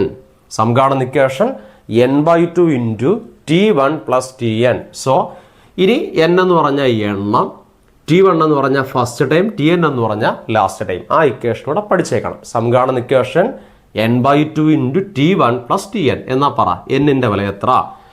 n/2. n-ൻ്റെ വില എന്ന് പറഞ്ഞാൽ 81/2 × T1 + Tn എന്ന് പറഞ്ഞാൽ T1-ൻ്റെ വില. T1 എന്ന് പറഞ്ഞാൽ ഫസ്റ്റ് എത്ര ആണ്? 100. ഓക്കെ, പ്ലസ് ടി എൻ എന്ന് പറഞ്ഞാൽ ലാസ്റ്റ് എത്ര ആടെ 500 കിട്ടിയല്ലോ, എല്ലാം അവിടെ ഉണ്ട്. ഇവിടെ 81/2 അങ്ങനെ തന്നെ ഇട്ടിട്ടേ ഈ ബ്രാക്കറ്റ് എന്ന് പറഞ്ഞാൽ ഇൻറ്റു അങ്ങ് കൊടുത്താൽ മതി. ബ്രാക്കറ്റ് എന്ന് പറഞ്ഞാൽ അത് ഗുണിക്കാനാണ്. എന്നിട്ട് 500ൻ്റെ കൂടെ 100 കൂടെ കൂട്ടിയിട്ട് എത്ര കിട്ടും? 600 എന്ന് പറയണം. 500 + 100 എന്ന് പറഞ്ഞാൽ 600. അടുത്ത സ്റ്റെപ്പിൽ ഈ 2നെ കൊണ്ട് 600 കിട്ടുമ്പോൾ 2 2 ഒരെണ്ണം 600/2 എന്ന് പറഞ്ഞാൽ 600ൻ്റെ പകുതി 300 എന്ന് കിട്ടും. സോ ആൻസർ നമുക്ക് കിട്ടുന്നത് 81 ഗുണം 300 എന്ന് കിട്ടും. മുകളിൽ 300 അല്ലേ, 81 ഗുണം 300. ഇനി അത് ഗുണിച്ച് പറയുമ്പം 81നെ കൊണ്ട് 3 ഗുണിക്കുമ്പോൾ 243 കിട്ടും. ഈ 2 പൂജ്യം കൊടുക്കുമ്പോൾ ആൻസർ 24,300 എന്നാണ് ഈ ചോദ്യത്തിൻ്റെ ഉത്തരം കിട്ടുന്നത്. 2 ഇക്വേഷൻസ് പഠിക്കണം. 2 ഇക്വേഷൻസ് പഠിച്ചാൽ സം ഓഫ് നമ്പേഴ്സിൻ്റെ എല്ലാ കണക്കുകളും നിങ്ങൾക്ക് ചെയ്യാൻ പറ്റും. നിങ്ങൾക്കിത് ഉറപ്പായിരിക്കും. റെഡിയാണ്. ഓക്കെ, ഈ 10ാമത്തെ ചോദ്യത്തിലേക്ക് എല്ലാവരും ഒന്ന് ശ്രദ്ധിച്ച് നോക്കിയിരുന്നു. നമുക്ക് അടുത്ത ടോപ്പിക്കാണ്. 10ാമത്തെ ചോദ്യം എന്ന് പറയുന്നത് പ്രോഫിറ്റ് ആൻഡ് ലോസ് ആണ്, ലാഭവും നഷ്ടവുമാണ്. ലാഭവും നഷ്ടവുമായിട്ട് ബന്ധപ്പെട്ട ചോദ്യത്തിലേക്ക് പോവാം. ഒരു പുസ്തകം 480 രൂപയ്ക്ക് വിറ്റപ്പോൾ 20% നഷ്ടമുണ്ടായി.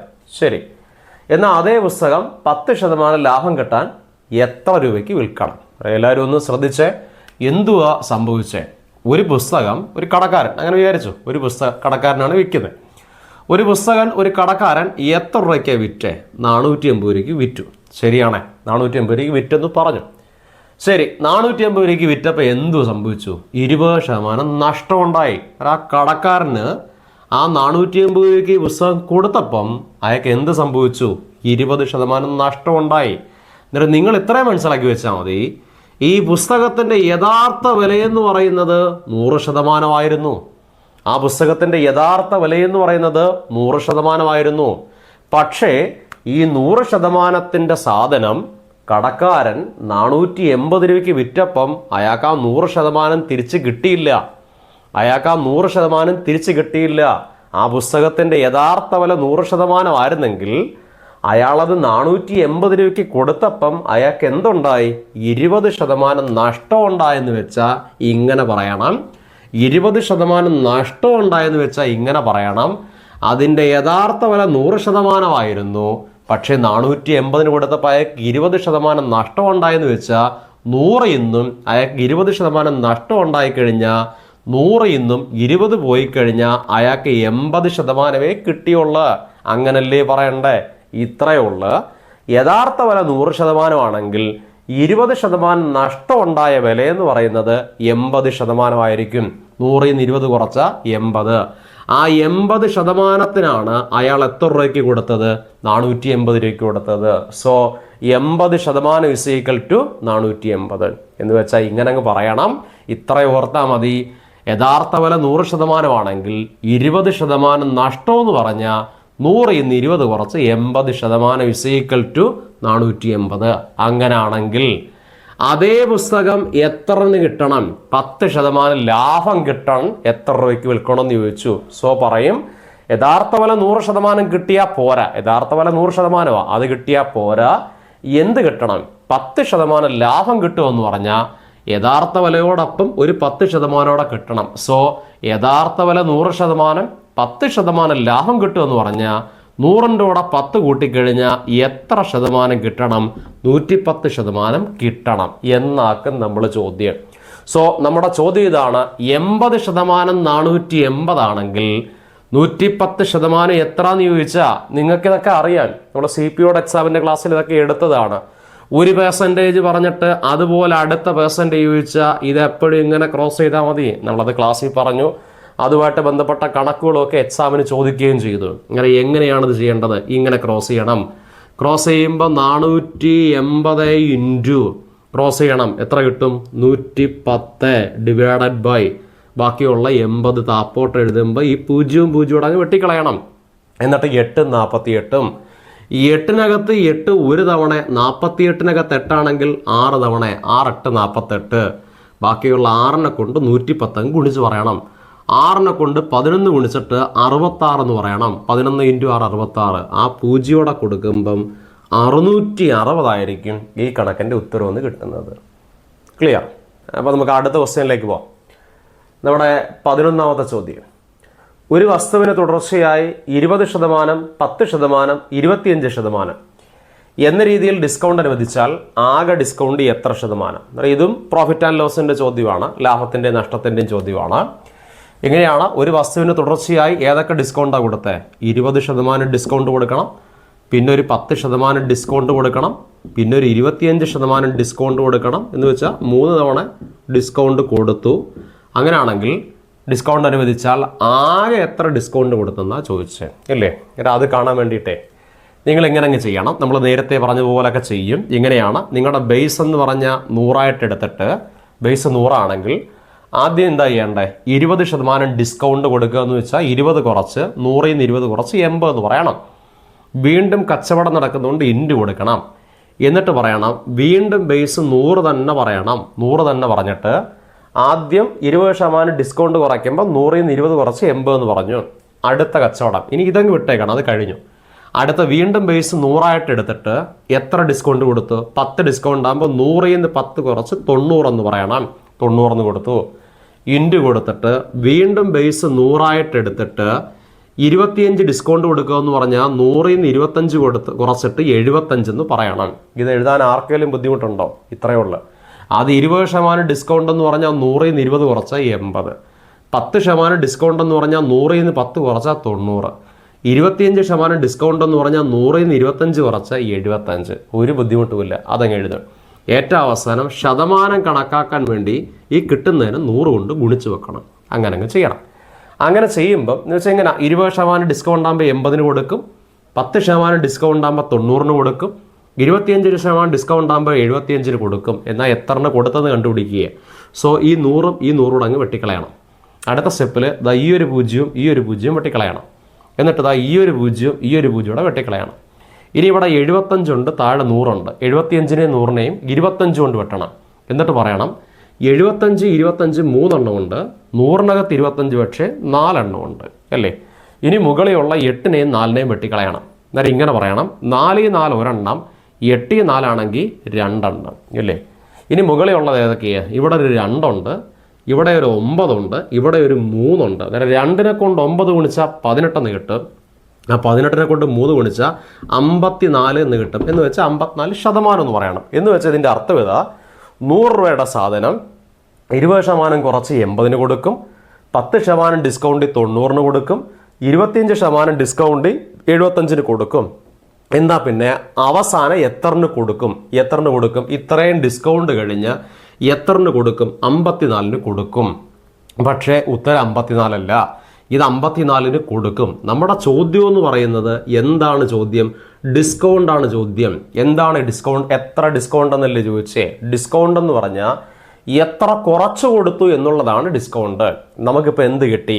54 കൊടുക്കും. നമ്മൾ കൊടുക്കുന്ന 54 കൊടുക്കുവാണെങ്കിൽ 100 രൂപയുടെ സാധനം 54 കൊടുക്കും. 100 രൂപയുടെ സാധനം 54 കൊടുക്കുമെങ്കിൽ എത്ര കുറച്ച് കൊടുത്തു? 100 54 കുറച്ച് കൊടുത്തു. എത്ര കുറച്ച്?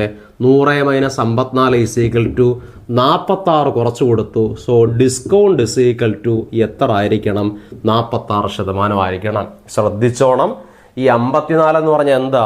100ന്റെ സാധനം 20 കുറച്ച് 80 കൊടുത്തു, 100ന്റെ സാധനം 10 കുറച്ച് 90 കൊടുത്തു, 100ന്റെ സാധനം 25 കുറച്ച് 75 കൊടുത്തു. എന്നാൽ പിന്നെ ഏറ്റവും അവസാനം ആകെ എത്രന് കൊടുത്തു? 54 കൊടുത്തു. 54 കൊടുത്തെങ്കിൽ ആകെ എത്ര ഡിസ്കൗണ്ട് കൊടുത്തു? 100ന്റെ സാധനം 54 കൊടുക്കണമെങ്കിൽ എത്ര കുറച്ച് കൊടുത്തു? 100 54 കിട്ടാൻ വേണ്ടി 46 കുറച്ച് കൊടുത്തു. സോ ഡിസ്കൗണ്ട് ആണ് ചോദ്യമെങ്കിൽ ആൻസർ =46% ആയിരിക്കും ഉത്തരം. ക്ലിയർ? പ്രോഫിറ്റ് ആൻഡ് ലോസിനകത്തെ അടുത്ത കണക്കിലേക്ക് പോവാം. പ്രോഫിറ്റ് ആൻഡ് ലോസിനകത്തെ അടുത്ത സാധ്യതയുള്ള ചോദ്യങ്ങളിൽ ഒന്നിതാണ്. ഒരു ടൂത്ത് പേസ്റ്റ് വാങ്ങിയപ്പോൾ 25% അധികം ലഭിച്ചു എങ്കിൽ കിഴിവ് എത്ര ശതമാനം എന്നാണ് ചോദ്യം. ഓക്കെ, ഇപ്പോൾ ഒരു ടൂത്ത് പേസ്റ്റ് മേടിക്കുക. നിങ്ങൾ കടയിൽ ചെന്നിട്ട് ഒരു ടൂത്ത് പേസ്റ്റ് ചോദിച്ചു. അതുകൊണ്ട് എങ്ങനെയാണ് ഒരു ടൂത്ത് പേസ്റ്റ് നിങ്ങൾ മേടിക്കുക. ആ ടൂത്ത് പേസ്റ്റിൻ്റെ കവറിൽ ഇത് ഇങ്ങനെ എഴുതിയിരിക്കുന്നു, 25% അധികമെന്ന് എഴുതിയിരിക്കുന്നു. 25% എക്സ്ട്രാ അല്ലെങ്കിൽ 25% ഫ്രീ എന്ന് എഴുതിയിരിക്കുന്നു. ശരിയല്ലേ? അങ്ങനെയാണെങ്കിൽ എന്തു ചോദിച്ചേ?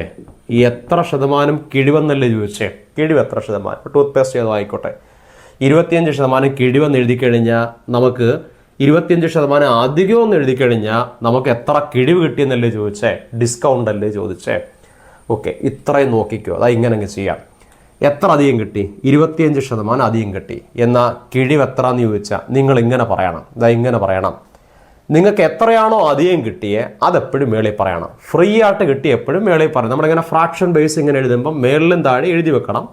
അവസാനം നമ്മൾ ശതമാനമാക്കാൻ വേണ്ടി ഇങ്ങനെ 100 കൊണ്ട് ഗുണിക്കണം. അതെപ്പോഴും 100 കൊണ്ടായിരിക്കും ഗുണിക്കണ്ടേ. എത്ര ശതമാനം എന്ന് ചോദിക്കുമ്പോൾ ശതമാനമാക്കാൻ വേണ്ടി 100 കൊണ്ട് ഗുണിക്കണം. നമുക്ക് വേണ്ടത് ഇങ്ങനെയുള്ള ക്വസ്റ്റ്യനകത്ത് മുകളിലത്തെയും താഴത്തെയും നമ്പറാണ് വേണ്ടത്. അതിന് ഫ്രീ ആയിട്ട് കിട്ടുന്ന എപ്പോഴും മേളിൽ പറയണം. ആർക്കെങ്കിലും ബുദ്ധിമുട്ടുണ്ടോ അങ്ങനെ പറയാൻ? ഫ്രീ ആയിട്ട് കിട്ടുന്ന എപ്പോഴും മേളിൽ പറയണം. എന്തോ ബുദ്ധിമുട്ട്? എത്ര ഫ്രീ കിട്ടി? എത്ര ഫ്രീ ആയിട്ട് കിട്ടിയേ? 25. ഓക്കെ, ആ 25 മേളിൽ പറയണം. അധികം കിട്ടിയത്, വെറുതെ കിട്ടിയത്, ഫ്രീ ആയിട്ട് കിട്ടിയത് 25 അതങ്ങ് മേളിൽ പറഞ്ഞ് അത് കഴിഞ്ഞു. ഈ നമ്പറാണ് ഏറ്റവും പ്രധാനം. എപ്പോഴും പ്രോഫിറ്റ് ആൻഡ് ലോസിനകത്ത് ഈ താഴത്തെ നമ്പറിനകത്താ പലപ്പോഴും കണക്കിൻ്റെ ഉത്തരം കിടക്കുന്നത്. ഈ നമ്പർ എങ്ങനെ പറയണം? അത് ഇത്രയേ ഉള്ളൂ. നിങ്ങൾ കടയിൽ ചെന്ന് കടക്കാരൻ്റെ അടുത്ത് ചേട്ടാ ഒരു ടൂത്ത് പേസ്റ്റ് തരാൻ പറയും. കടക്കാരൻ നോർമലി നിങ്ങൾക്ക് തരേണ്ട ടൂത്ത് പേസ്റ്റ് എന്ന് പറഞ്ഞാൽ ഇങ്ങനെയുള്ള ഒരു ടൂത്ത് പേസ്റ്റ് ആണ് നിങ്ങൾക്ക് തരേണ്ടത്. നോർമലി അയാൾ ഇത്രയും തന്നാൽ മതി, ഒരു കോൾഗേറ്റിൻ്റെ ടൂത്ത് പേസ്റ്റ് നമുക്ക് ഇത്രയും തന്നാൽ മതി എന്ന് വെച്ചാൽ ആ ടൂത്ത് പേസ്റ്റ് എന്ന് പറഞ്ഞാൽ യഥാർത്ഥത്തിൽ അയാൾ നമുക്ക് തരേണ്ടത് 100%. നമ്മൾ കൊടുത്ത പൈസയുടെ ഫുള്ള് സാധനം എന്ന് പറഞ്ഞാൽ 100% അയാൾ തരേണ്ടത്. പക്ഷേ അന്നത്തെ ദിവസം ആ കടക്കാരൻ നമുക്ക് തന്നത് സ്ഥിരമായിട്ട് തരുന്ന ഈ 100% തന്ന് അതിനോടൊപ്പം തന്നെ അധികമായിട്ട് ഒരു 25% തന്നെന്ന് പറഞ്ഞാൽ ആകെ എത്ര തന്നു? 125% തന്നു.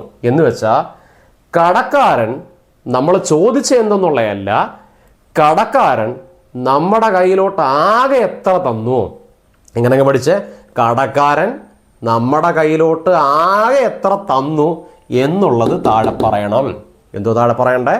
കടക്കാരൻ നിങ്ങളുടെ കയ്യിലോട്ട് ആകെ എത്ര തന്നു എന്നുള്ളത് താഴെ പറയണം. ഒന്ന് പറഞ്ഞേ. നിങ്ങൾ എന്ന് ചേട്ടാ ഒരു കോൾഗേറ്റിന് ടൂത്ത് പേസ്റ്റ് ഇതാ എന്ന് ചോദിച്ചപ്പം നിങ്ങൾക്ക് കടക്കാരൻ 100% തരണ്ടേ. പക്ഷേ അയാൾ 100% അല്ല, അത് തരികയും ചെയ്തു. 25% അധികം ഇരിക്കട്ടെ മോനെ എന്ന് പറഞ്ഞിട്ട് ആ എക്സ്ട്രയും കൂടെ തന്നപ്പോൾ എത്ര തന്നു? 125 തന്നെന്ന് വെച്ചാൽ കടക്കാരൻ നിങ്ങളുടെ കയ്യിൽ ആകെ എത്ര തന്നു? 125 തന്നു. ഇങ്ങനെ പറയണം. ആകെ കിട്ടിയ 125, അതിനകത്ത് വെറുതെ കിട്ടിയത് 25. അത് എത്ര ഡിസ്കൗണ്ട് എന്ന് ചോദിച്ചാൽ, എത്ര കിഴിവെന്ന് ചോദിച്ചാൽ ശതമാനം കണക്കാക്കാൻ വേണ്ടി 100 കൊണ്ട് ഗുണിക്കും. ഇത്രയുള്ള താഴത്തെ നമ്പർ 125. ആകെ കിട്ടിയ 125 താഴെ, വെറുതെ കിട്ടിയ 25 മേളി. കഴിഞ്ഞു. 25 ഒരു തവണ, 125 5 തവണ. സോ മുകളിൽ 100 താഴെ 5. 100നെ കൊണ്ട് 5 ഹരിച്ചിട്ട് പറയണം. 100നെ കൊണ്ട് 5 ഹരിച്ച 10നകത്ത് 5 2. ആ പൂജ്യോടെ കൊടുത്ത 20% കിഴിവാണ്, 20% ഡിസ്കൗണ്ട് ആണ് കടക്കാരൻ നമുക്ക് തന്നു എന്ന് പറയണം. സോ കിഴിവ് ഇസ് ഈക്വൽ ടു എത്രയാണ്? 20% ആയിരിക്കും. ഓക്കെ, അപ്പോൾ നമുക്ക് അടുത്ത ക്വസ്റ്റ്യനിലേക്ക് പോവാം. പ്രോഫിറ്റ് ആൻഡ് ലോസിനകത്തെ ഒരു കണക്കൂടെ ചെയ്ത് നമുക്ക് പ്രോഫിറ്റ് ആൻഡ് ലോസ് വൈൻഡപ്പ് ചെയ്യാം. ഇതാ ചോദ്യം. 10 പേന വാങ്ങിയ വില 8 പേന വിറ്റ വിലയ്ക്ക് തുല്യമായാൽ ലാഭമോ നഷ്ടമോ എത്ര ശതമാനം? 10 പേന വാങ്ങിയ വില എന്നാൽ ഇങ്ങനെ എഴുതി വെക്കണം. 10 എണ്ണത്തിൻ്റെ വാങ്ങിയ വിലയാണെന്ന് പറഞ്ഞാൽ 10 എണ്ണത്തിൻ്റെ കോസ്റ്റ് പ്രൈസ് എന്നാണ്. 10 എണ്ണത്തിൻ്റെ വാങ്ങിയ വില അത് എന്തിന് തുല്യമാണ്? 8 പേന വിറ്റ വിലയ്ക്ക് തുല്യമാണ്. സോ ഇസ് ഈക്വൽ ടു കൊടുത്തിട്ട് 8 പേന വിറ്റ വിലയ്ക്ക് തുല്യം എന്ന് പറഞ്ഞാൽ 8 എണ്ണത്തിൻ്റെ സെല്ലിംഗ് പ്രൈസിന് ഈക്വൽ എന്ന് ഇങ്ങനെ എഴുതി വെക്കണം. ആദ്യം ഇതങ്ങ് എഴുതി വെക്കണം കേട്ടോ, ഇതങ്ങ് ഉറപ്പിക്കണം. 10 പേന വാങ്ങിയ വില, 10 എണ്ണം വാങ്ങിയ വിലയ്ക്ക് എത്ര എണ്ണം വിറ്റു? 8 എണ്ണം വിറ്റു ഇല്ലേ? അങ്ങനെയാണെങ്കിൽ ലാഭമോ നഷ്ടമോ എത്ര ശതമാനം എന്ന് ചോദിച്ചാൽ നിങ്ങൾ ഇതിങ്ങനെ പറയണം. അത് നമുക്ക് വേണമെങ്കിൽ കണക്കായിട്ടെന്ന് പറയാം. 10 എണ്ണം വാങ്ങിയ വിലയ്ക്ക് എത്ര എണ്ണം വിറ്റു? 8 എണ്ണം വിറ്റു. സോ 10 എണ്ണം വാങ്ങിയ വിലയ്ക്ക് 8 എണ്ണേ വിറ്റുള്ളൂ എന്ന് വെച്ചാൽ 2 എണ്ണത്തിൻ്റെ വില അയാളുടെ കയ്യിരിക്കുക. അല്ല 10 എണ്ണം മേടിച്ച വിലയ്ക്ക് 8 എണ്ണേ കൊടുത്തുള്ളെന്ന് പറഞ്ഞാൽ 2 എണ്ണത്തിൻ്റെ വില നമ്മുടെ കയ്യിരിക്കുക, അയാളുടെ കയ്യിരിക്കുക എന്ന് വെച്ചാൽ കച്ചവടം 2 എണ്ണം ലാഭമെന്ന് മനസ്സിലാവും. അങ്ങനെ വേണമെങ്കിൽ ഓർക്കാം. ഇല്ലെങ്കിൽ ഇങ്ങനെ അങ്ങ് പഠിച്ചു വെച്ചാൽ മതി. ഈ കോസ്റ്റ് പ്രൈസും സെല്ലിംഗ് പ്രൈസും എഴുതി വെച്ചല്ലോ. 10 എണ്ണം വാങ്ങിയ വിലയ്ക്ക് 8 എണ്ണം സെല്ല് ചെയ്തു, 8 എണ്ണം വിറ്റെന്ന് എഴുതി വെച്ചല്ലോ. എന്നിട്ട് ഇങ്ങനെ അങ്ങ് പഠിക്കണം. സി പി വലുതാണെങ്കിൽ കച്ചവടം ലാഭം. സി പി വലുതാണെങ്കിൽ കച്ചവടം ലാഭം. ഇങ്ങനെ അങ്ങ് പഠിച്ചാൽ മതി. ഇതാണ് ഏറ്റവും എളുപ്പത്തിൽ ലാഭമാണോ നഷ്ടമാണോ എന്ന് എങ്ങനെ മനസ്സിലാക്കാം. കാരണം ചോദ്യം ചോദിച്ചാൽ ലാഭമോ നഷ്ടമോ എന്നുള്ളതാണ്. ഓക്കെ, അന്നേരം നമുക്ക് ഇപ്പോഴേ പഠിക്കാം. CP വലുതാണെങ്കിൽ കച്ചവടം ലാഭം. പറ, 10 എണ്ണം വാങ്ങിയ വിലയ്ക്ക് 8 എണ്ണം വിറ്റെന്ന് പറയുമ്പം CPയുടെ നമ്പർ 10, മറ്റേത് 8, 10 വിട്ടുമ്പോൾ 10 അല്ലേ വലുത്. സോ CPയുടെ നമ്പർ വലുതായതുകൊണ്ട് കച്ചവടം ലാഭമെന്ന് മനസ്സിലായി. ലാഭമാണെങ്കിൽ കണ്ടുപിടിക്കേണ്ടത് ലാഭത്തിൻ്റെ ശതമാനമാണ് കണ്ടുപിടിക്കേണ്ടത്. സോ ലാഭ ശതമാനം ഇസ് ഈക്വൽ ടു എങ്ങനെ ചെയ്യാമെന്നങ്ങ് പറയാം. ലാഭ ശതമാനം ഇസ് ഈക്വൽ ടു ഇങ്ങനെ അങ്ങ് ചെയ്യണം. ലാഭം എത്ര എണ്ണം? ലാഭം എന്ന് പറഞ്ഞാൽ ഇതിൻ്റെ വ്യത്യാസം എടുക്കണം. 10ൻ്റെ 8ൻ്റെ വ്യത്യാസം എന്ന് പറഞ്ഞാൽ 2. ലാഭമായാലും നഷ്ടമായാലും എപ്പോഴും വ്യത്യാസം എടുക്കണം. സോ 10ൻ്റെ 8ൻ്റെ വ്യത്യാസം എന്ന് പറഞ്ഞാൽ 2 കൊടുത്തിട്ട് ഇത്രയും പഠിച്ചു വെച്ചേക്കണം. CPയും SPയും തുല്യമായി പറയുന്ന കണ്ടീഷൻസിൽ മാത്രം, ആ കണ്ടീഷനിൽ മാത്രമേ ഉള്ളേ. CPയും SPയും തുല്യമായി വരുന്ന കണ്ടീഷൻസിൽ മാത്രം, വാങ്ങിയ വിലയും വിറ്റ വിലയും തുല്യമായി വരുന്ന കണ്ടീഷൻസിൽ ഈ താഴത്തെ നമ്പർ എപ്പോഴും SPയുടെ നമ്പർ ആയിരിക്കണം. SPയുടെ നമ്പർ ആയിരിക്കണം. വിറ്റ വിലയുടെ നമ്പർ ആയിരിക്കണം. വിറ്റ വിലയുടെ നമ്പർ ആയിരിക്കണം. SPയുടെ നമ്പർ എത്ര? 8. താഴെ 8 കൊടുക്കണം. 2/8 ശതമാനമാക്കാൻ വേണ്ടി 100 കൊടുക്കണം. എങ്ങനെ ഒന്ന് പറഞ്ഞേ. ആദ്യം അറിയേണ്ടത് വാങ്ങിയ വിലയും വിറ്റ വിലയും തുല്യമായി വരുന്ന എല്ലാ കണ്ടീഷനും ഇങ്ങനെ ചെയ്യാം. ആദ്യം അറിയേണ്ടത് ഇതങ്ങ് എഴുതി വെക്കണം. വാങ്ങിയ വിലയും വിറ്റ വിലയും തുല്യമാണെന്ന് എഴുതി വെക്കണം. 10 എണ്ണം വാങ്ങിയ വില, 10 എണ്ണത്തിൻ്റെ CP തുല്യമാണ് 8 എണ്ണത്തിൻ്റെ വിറ്റ വില, 8 എണ്ണത്തിൻ്റെ SP എന്ന് എഴുതി വെച്ചല്ലോ. ഇനി പറയണം, കച്ചവടം ലാഭമോ നഷ്ടമോ എന്ന് ചോദിച്ചാൽ ലാഭമാണോ നഷ്ടമാണോ എന്ന് പറയാൻ വേണ്ടി ഇങ്ങനെ പറയണം. CP വലുതാണെങ്കിൽ ലാഭം, CP ചെറുതാണെങ്കിൽ നഷ്ടം. CPയുടെ നമ്പർ 10, അതാണ് വലുത്. CP വലുതായതുകൊണ്ട് കച്ചവടം ലാഭം. ലാഭമാണെങ്കിൽ കണ്ടുപിടിക്കേണ്ടത് ലാഭത്തിൻ്റെ ശതമാനം. എങ്ങനെ ലാഭത്തിൻ്റെ ശതമാനം? മുകളിൽ ലാഭം പറയണം. ലാഭം എന്ന് പറയുന്നത് ഇതിൻ്റെ വ്യത്യാസം, 10ൻ്റെ 8ൻ്റെ വ്യത്യാസം 2 കിട്ടി. ഇങ്ങനെ വരുന്ന കണ്ടീഷനിലെ താഴത്തെ നമ്പർ എപ്പോഴും CPയും SPയും തുല്യം എന്ന് പറഞ്ഞാൽ, വാങ്ങിയ വിലയും വിറ്റ വിലയും തുല്യം എന്ന് പറയുന്ന കണ്ടീഷൻസിൽ താഴത്തെ നമ്പർ എപ്പോഴും SPയുടെ കൂടെ നിൽക്കുന്ന നമ്പർ ആയിരിക്കണം. അത് ലാഭശതമാനമായാലും നഷ്ടശതമാനമായാലും താഴത്തെ നമ്പർ എപ്പോഴും SPയുടെ കൂടെ. SPയുടെ കൂടെ എത്ര? 8. താഴെ 8 മാർക്ക് ചെയ്യണം. ശതമാനമാക്കാൻ വേണ്ടി 100 കൊണ്ട് ഗുണിക്കുമ്പം ഇങ്ങനെ കിട്ടും.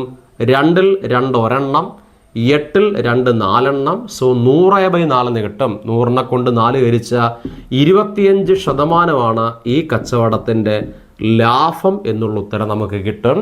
ചോദിക്കാൻ സാധ്യതയുള്ള ചോദ്യങ്ങളിൽ ഒന്നാണ്. ലാസ്റ്റ് നടന്ന ഫയർമാൻ്റെ എക്സാമിനകത്ത് എന്ന് തോന്നുന്നു ഇതുപോലത്തെ കണക്ക് ചോദിച്ചിരുന്നു. അതുകൊണ്ട് ഒന്ന് ശ്രദ്ധിക്കുക, ഇതുപോലെ അങ്ങ് പഠിക്കുക.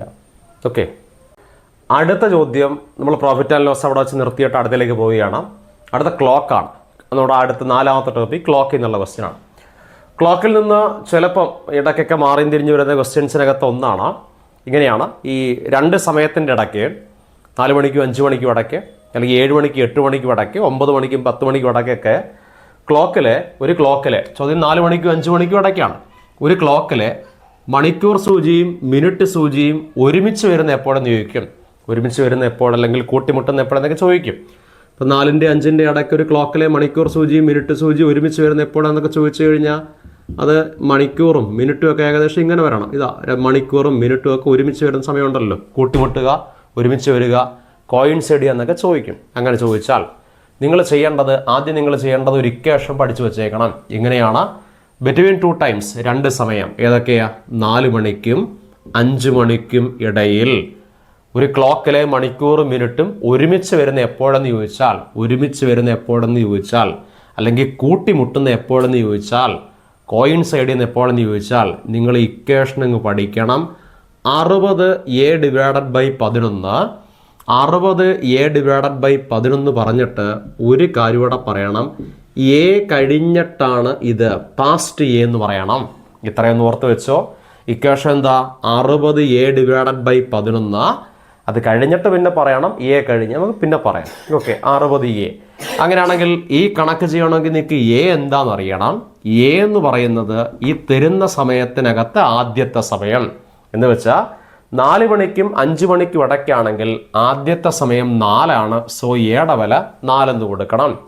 4 മണിക്കും 5 മണിക്കും ഇടയ്ക്കാണെങ്കിൽ ആദ്യത്തെ സമയം 4 സോ എയുടെ വില 4 കൊടുക്കണം. ഇനി പറയണം 60A/11 പറഞ്ഞാൽ 60 ഇൻറ്റു എയുടെ വില 4/11. എന്നിട്ട് 60നെ കൊണ്ട് 4 ഗുണിച്ചാൽ 60 ഇൻറ്റു 4 240/11 കിട്ടും. 240/11 പറഞ്ഞാൽ 240നെ കൊണ്ട് 11നെ ഹരിച്ചു പറയണം. അങ്ങനെ ഹരിച്ചു പറയുമ്പം ഒന്ന് പറ, 240നെ കൊണ്ട് 11 ഹരിച്ച 24/11 2 തവണ. 2 തവണയെന്ന് പറഞ്ഞാൽ 2 ഇൻറ്റു 11 22 പോയി. ബാക്കി 24 22 പോയി കഴിഞ്ഞാൽ 2 0 പോകുമ്പോൾ 20. 20/11 ആണെങ്കിൽ 1 തവണ. 1 ഇൻറ്റു 11 11. ബാലൻസ് 9 കിട്ടിയേ, ശരിയല്ലേ? ഇനി പറയണം ഇതിൻ്റെ ഹരണഫലം എത്ര കിട്ടി? 21 കിട്ടി. 21ഉം ഈ താഴത്തെ നമ്പർ ഈ 11 തന്നെ താഴെ ഇടണം. താഴെ എപ്പോഴും 11 തന്നെ ആയിരിക്കും. ഈ റിമൈൻഡർ എടുത്ത് മേളിൽ പറയണം. ശിഷ്ടം മേളിൽ പറയുമ്പോൾ 21ഉം 11ൽ 9 കിട്ടും. എന്നിട്ട് പറയണം എ കഴിഞ്ഞെന്ന് പറയണം. പറയണ്ടേ? എ കഴിഞ്ഞെന്ന് പറഞ്ഞാൽ എയുടെ വില എത്ര? 4. സോ ഇങ്ങനെ പറയണം, 4 കഴിഞ്ഞെന്ന് പറഞ്ഞാൽ 4 മണി കഴിഞ്ഞ് എത്ര മിനിറ്റായി? 21 മിനിറ്റായി. 4 മണി കഴിഞ്ഞ് എത്ര മിനിറ്റ്? 21 മിനിറ്റ്. ബാക്കിയുള്ളത് 11ൽ 9 ഫ്രാക്ഷൻ ഓഫ് സെക്കൻഡ്സ് ആണ്. അത് ക്ലിയർ സെക്കൻഡ്സ് അല്ല, ഫ്രാക്ഷൻ ഓഫ് സെക്കൻഡ്സ് ആണ്. കാരണം ക്ലിയർ സെക്കൻഡ് ആവണമെങ്കിൽ 60 കൊണ്ട് ഗുണിക്കണം. ഒരിക്കലും 60 കൊണ്ട് അതിനെ ഗുണിച്ച് വെട്ടാൻ പറ്റാത്തതുകൊണ്ട് നമ്മൾ ഇങ്ങനെ പറയും 4 മണി 21 മിനിറ്റും ഇത്രയും ഫ്രാക്ഷൻ ഓഫ് സെക്കൻഡ്സ്. ഇങ്ങനെ ആയിരിക്കും ഓപ്ഷൻ. 4 മണി 21 മിനിറ്റും ബാക്കിയുള്ള 11ൽ 9 എന്നും പറഞ്ഞൊരു ഓപ്ഷൻ കാണാം. ഇങ്ങനെയാണ് ആൻസർ. 4ൻ്റെയും 5ൻ്റെ ഇടയ്ക്ക് ക്ലോക്കിലെ മണിക്കൂർ മിനിറ്റും ഒരുമിച്ച് വരുന്ന സമയമാണ് 4 മണി 21 മിനിറ്റ്. ഫ്രാക്ഷൻ ഓഫ് സെക്കൻഡൂടെ പറയുമ്പോൾ എങ്ങനെ പറയും? 11ൽ 9 സെക്കൻഡ് എന്ന് പറയും. ക്ലിയർ? ഇത്രയേ ഉള്ളൂ. ഇക്വേഷൻ അങ്ങ് പഠിച്ചാൽ മതി. 60A/11 എയുടെ വില എന്ന് പറഞ്ഞാൽ ഫസ്റ്റ് ടൈം 4ൻ്റെ 5ൻ്റെ ഇടയ്ക്കാണെങ്കിൽ എയുടെ വില 4 പഠിക്കണം. ഓക്കെ. 15ാമത്തെ ചോദ്യം. ഇത് ക്ലോക്കിൻ്റെ ഒരു ആംഗിളിൻ്റെ ഒരു ബേസ് അറിയേണ്ട ഒരു ചോദ്യങ്ങളിലൊന്നാണ്. തുടക്കത്തിലേക്ക് ഒരു ചോദ്യം ചോദിക്കണമെങ്കിൽ ഇങ്ങനെയൊക്കെ ഒരു കണക്ക് ചോദിക്കും. ചോദ്യം ഇതാണ്: 5:10 മുതൽ 5:35 വരെ 5:10 മുതൽ 5:35 വരെ ഒരു ക്ലോക്കിലെ മിനിറ്റ് സൂചി എത്ര ഡിഗ്രി സഞ്ചരിക്കും എന്ന് ചോദിച്ചാൽ നിങ്ങൾ ആദ്യം എന്തിങ്ങനെ പറയണം? 5:10 തൊട്ട് 5:35 വരെ എത്ര ഡിഗ്രി പോയെന്നല്ലേ ചോദിച്ചേ? ആദ്യം പറയണം 5:10 തൊട്ട് 5:35 വരെ ആകുമ്പോൾ എത്ര മിനിറ്റ് പോയെന്ന് നോക്കണം. 5:10 തൊട്ട്, എന്നിട്ട് ഇവിടെ 5 ആണ്, ഇവിടെ 5 ആകുമ്പോൾ അത് നോക്കണ്ട, 5 അങ്ങ് വിട്ടേക്കാം. മിനിറ്റ് 5:10 തൊട്ട് 5:35 വരെ ആകുമ്പോൾ 10 തൊട്ട് 35 വരെ പോയി. 10 തൊട്ട് 35 വരെ ആകുമ്പോൾ എത്ര മിനിറ്റ് പോയി? 35 നിന്ന് 10 പോയി കഴിഞ്ഞാൽ എത്ര മിനിറ്റ് പോയി? 25 മിനിറ്റ് പോയെന്ന് നിങ്ങൾക്ക് മനസ്സിലാവും അല്ലേ? 10 തൊട്ട് 35 വരെ ആകുമ്പോൾ എത്ര മിനിറ്റ് പോയി? 25 മിനിറ്റ് പോയി. എന്നാൽ ഒരു കാര്യം അങ്ങ് പഠിച്ചു വെച്ചാൽ മതി. അതിതാണ്, 1 മിനിറ്റ് കൊണ്ട് ഒരു ക്ലോക്കിലെ മിനിറ്റ് സൂചി സഞ്ചരിക്കുന്ന ഡിഗ്രി അളവെന്ന് പറഞ്ഞാൽ 6 ഡിഗ്രിയാന്ന് പഠിച്ചു വച്ചേക്കണം. എന്ത് പറഞ്ഞേ? 1 മിനിറ്റ് കൊണ്ട് ഒരു ക്ലോക്കിലെ മിനിറ്റ് സൂചി സഞ്ചരിക്കുന്നത് എത്ര ഡിഗ്രിയാ? 6 ഡിഗ്രി. എങ്ങനെയാ? 1 മിനിറ്റ് കൊണ്ട് ഒരു ക്ലോക്കിലെ മിനിറ്റ് സൂചി പോകുന്നത് 6 ഡിഗ്രി. എന്നാ പറ, 5:10 തൊട്ട് 5:35 വരെ എത്ര മിനിറ്റ് പോയി? 25 മിനിറ്റ്. അങ്ങനെയാണെങ്കിൽ 1 മിനിറ്റ് കൊണ്ട് 6 ഡിഗ്രി ആണെങ്കിൽ 25 മിനിറ്റ് കൊണ്ട് എത്ര ഡിഗ്രി പോകുമെന്ന് ചോദിച്ചാൽ 1 മിനിറ്റ് 6 ആണെങ്കിൽ 25 മിനിറ്റ് എന്ന് പറഞ്ഞാൽ 25 ഇൻറ്റു 6. 1 മിനിറ്റ് 6 ആണെങ്കിൽ 25 മിനിറ്റ് എന്ന് പറഞ്ഞാൽ 25 ഇൻറ്റു 6. 25 ഇൻറ്റു 6 എന്ന് പറഞ്ഞാൽ 150 ഡിഗ്രി ആയിരിക്കും 5:10 തൊട്ട് 5:35 വരെ മിനിറ്റ് സൂചി പോകുന്നത്. ഇത്രയേ ഉള്ളൂ. 1 മിനിറ്റ് 6 ആണെങ്കിൽ 5:10 തൊട്ട് 5:35 വരെ ആകുമ്പോൾ എത്ര മിനിറ്റ് പോയി? 25 മിനിറ്റ് പോയി. 25 മിനിറ്റ് ആകുമ്പോൾ 25 ഇൻറ്റു 6 = 150 ഡിഗ്രി ആയിരിക്കും ക്ലോക്കിലെ മിനിറ്റ് സൂചി കവർ ചെയ്തത്. ക്ലിയർ? 16ാമത്തെ ചോദ്യം. ഒരു ദിവസം ഒരു ക്ലോക്കിലെ മണിക്കൂർ സൂചിയും മിനിറ്റ് സൂചിയും എത്ര തവണ ഒരുമിച്ച് വരും? ഓക്കെ, ഇങ്ങനെയൊക്കെ ചില ചോദ്യങ്ങളും ചോദിക്കും. ഇത് ഒരു ദിവസത്തിൻ്റെ കണക്കാണ്. ഒരു ദിവസത്തിൻ്റെ കണക്കായതുകൊണ്ട് നമ്മളത് പഠിച്ചു വെക്കുന്നതാണ് നല്ലത്. നമുക്കത് ചെയ്ത് വെക്കാൻ പറ്റും. ഓരോ മണിക്കൂറിൻ്റെ മിനിറ്റിൻ്റെ ഇടയ്ക്ക് എത്ര തവണ ഒരുമിച്ച് വരും. ഇപ്പം 4 മണിക്കും 5 മണിക്കും ഇടയ്ക്ക് നേരത്തെ 4:21 ഒരുമിച്ച് വരും നമ്മൾ പറഞ്ഞില്ലേ? അതുപോലെ 5ൻ്റെ 6ൻ്റെ ഇടയ്ക്ക് ഒരുമിച്ച് വരും, 6ൻ്റെ 7ൻ്റെ ഇടയ്ക്ക് ഒരുമിച്ച് വരും, 7ൻ്റെ 8ൻ്റെ ഇടയ്ക്ക് ഒരുമിച്ച് വരും. അങ്ങനെ നമുക്കത് ചെയ്ത് വരച്ചൊക്കെ വെക്കാൻ പറ്റും. പക്ഷേ ഈ ചോദ്യം നമ്മളങ്ങനെ വരച്ചൊന്നും വെക്കത്തില്ല, നമ്മളിത് പഠിച്ചു വെക്കത്തേ ഉള്ളൂ. നിങ്ങളിതങ്ങ് പഠിച്ചു വെക്കണം. ഒരു ദിവസം ഒരു ക്ലോക്കിലെ മണിക്കൂർ സൂചിയും മിനിറ്റ് സൂചിയും എത്ര തവണ ഒരുമിച്ച് വരുമെന്ന് ചോദിച്ചാൽ, ഒരു ദിവസമാണെങ്കിൽ ഒരുമിച്ച് വരുന്ന എത്രയെന്ന് ചോദിച്ചാൽ നിങ്ങൾ എങ്ങനെ പഠിക്കണം? ഒരുമിച്ച് വരുന്നത് ഒരു ദിവസം മൊത്തവും 22 തവണയാണെന്ന് പഠിക്കണം. ആൻസർ ഇസ് ഈക്വൽ ടു 22 തവണ. പഠിച്ചു വെച്ചോ. ഒരു ദിവസം ഒരു ക്ലോക്കിലെ മണിക്കൂർ സൂചിയും മിനിറ്റ് സൂചിയും എത്ര തവണ ഒരുമിച്ച് വരും? 22 തവണ ഒരുമിച്ച് വരും. ഇനി ഒരു ക്വസ്റ്റ്യനോടെ പഠിച്ചോ. ഒരു ദിവസം ഒരു ക്ലോക്കിലെ മണിക്കൂർ സൂചി മിനിറ്റ് സൂചിയും എത്ര തവണ എതിർദിക്കിൽ വരും എന്ന് ചോദിക്കും. ഓപ്പോസിറ്റ് ഡയറക്ഷൻ എന്ന് ചോദിക്കും. അത്ര ചേർത്ത് പഠിക്കണം. ഒരുമിച്ചാണെങ്കിൽ 22, എന്നാൽ ചേർത്ത് പഠിക്കണം. ഓപ്പോസിറ്റ് ആണെങ്കിലും എത്ര തന്നെയായിരിക്കും? 22. ചേർത്ത് പഠിച്ചോ. ഒരുമിച്ചാണെങ്കിൽ 22, എന്നാൽ പിന്നെ ഓപ്പോസിറ്റ് ആണെങ്കിലും എത്ര? 22. ഒരുമിച്ചെന്ന് പറഞ്ഞാൽ ഡയറക്ഷൻ സെയിം ഡയറക്ഷൻ ആയിരിക്കും. സെയിം ഡയറക്ഷൻ ആണെങ്കിൽ ഒരുമിച്ചാണെങ്കിൽ 22. ഇനി ഓപ്പോസിറ്റ് ഡയറക്ഷൻ ആണെങ്കിലും എതിർ ദിക്കിലാണെങ്കിലും എത്ര? 22 എന്ന ഒരു നമ്പറോടെ പഠിക്കണം. ഒരു ദിവസം ഒരു ക്ലോക്കിലെ മണിക്കൂർ സൂചിയും മിനിറ്റ് സൂചിയും എത്ര തവണ നേർരേഖയെന്ന് ചോദിക്കും. നേർരേഖ അല്ലെങ്കിൽ സ്ട്രെയിറ്റ് ലൈൻ എന്ന് ചോദിക്കും. നേർരേഖയെന്ന് ചോദിച്ചാൽ പറയണം ഇതിൻ്റെ ഇരട്ടി പറയണം, 44 എന്ന് പറയണം. നേർരേഖയാണെങ്കിൽ എത്ര? 44. എന്നാൽ ഒന്നുകൂടെ പഠിച്ചു. ഒരു ദിവസം ഒരു ക്ലോക്കിലെ മണിക്കൂർ സൂചി മിനിറ്റ് സൂചി എത്ര തവണ ലംബം എന്ന് ചോദിക്കും. പെർപെൻഡിക്കുലർ എന്ന് ചോദിക്കും. ലംബം എന്ന് ചോദിച്ചാലും പറയണം 44 എന്നും പറയണം. 44. ഇത്രയേ ഉള്ളൂ. ഈ 4 ചോദ്യത്തിൽ ഏതെങ്കിലും ഒരെണ്ണം വേണമെങ്കിൽ ചോദിക്കാം. ഒന്ന് പഠിച്ചേ. 2 ഉത്തരേ ഉള്ളു. 22ഉം 44. 22ഉം 44. പറ ഏതൊക്കെയാ? ഒരുമിച്ചാണെങ്കിലും ഓപ്പോസിറ്റ് ആണെങ്കിലും 22. ഒരുമിച്ചാണെങ്കിലും ഓപ്പോസിറ്റ് ആണെങ്കിലും 22. നേർരേഖയാണെങ്കിലും ലംബമാണെങ്കിലും 44. ഒരുമിച്ചാണെങ്കിലും ഓപ്പോസിറ്റ് ആണെങ്കിലും 22. ഓപ്പോസിറ്റ് ആണെങ്കിലും ഒരുമിച്ചാണെങ്കിലും ഓപ്പോസിറ്റ് ആണെങ്കിലും 22. നേർരേഖയാണെങ്കിലും ലംബമാണെങ്കിലും 44. ഏതൊക്കെയാണ് 22? ഒരുമിച്ച് ഓപ്പോസിറ്റും ആണെങ്കിൽ 22. ഏതൊക്കെയാണ് 44? നേർരേഖയാണെങ്കിലും ലംബമാണെങ്കിലും 44. ഇതങ്ങ് പഠിച്ചുകൊണ്ട് പോകണം. ചിലപ്പം ഒരു കണക്ക് ഇതിൽ നിന്ന് കിട്ടും. അതിനുള്ള സാധ്യതയും ഉണ്ട്. ഓക്കെ. ഇത് ക്ലോക്കിലെ മണിക്കൂർ സൂചിക്ക് മിനിറ്റ് സൂചിക്ക് ഇടയ്ക്കുള്ള ഡിഗ്രി അളവിൻ്റെ ചോദ്യമാണ്.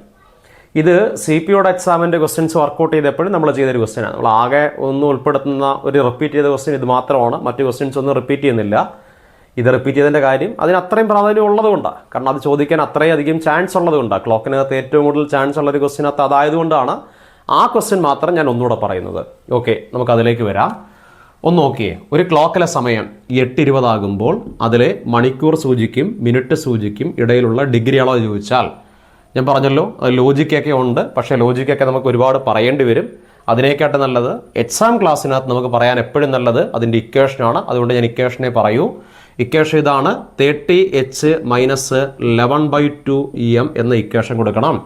മണിക്കൂർ സൂചിക്കും മിനിറ്റ് സൂചിക്കും ഇടയ്ക്കുള്ള ഡിഗ്രി അളവ് എത്രയാണെന്ന് ചോദിച്ചാൽ, മണിക്കൂർ സൂചിക്കും മിനിറ്റ് സൂചിക്കും ഇടയിലുള്ള ഡിഗ്രി അളവ് എത്രയാണെന്ന് ചോദിച്ചാൽ അത് കാണുന്ന ഇക്വേഷനാണ് 30h - 11/2 എന്ന് കൊടുക്കണം.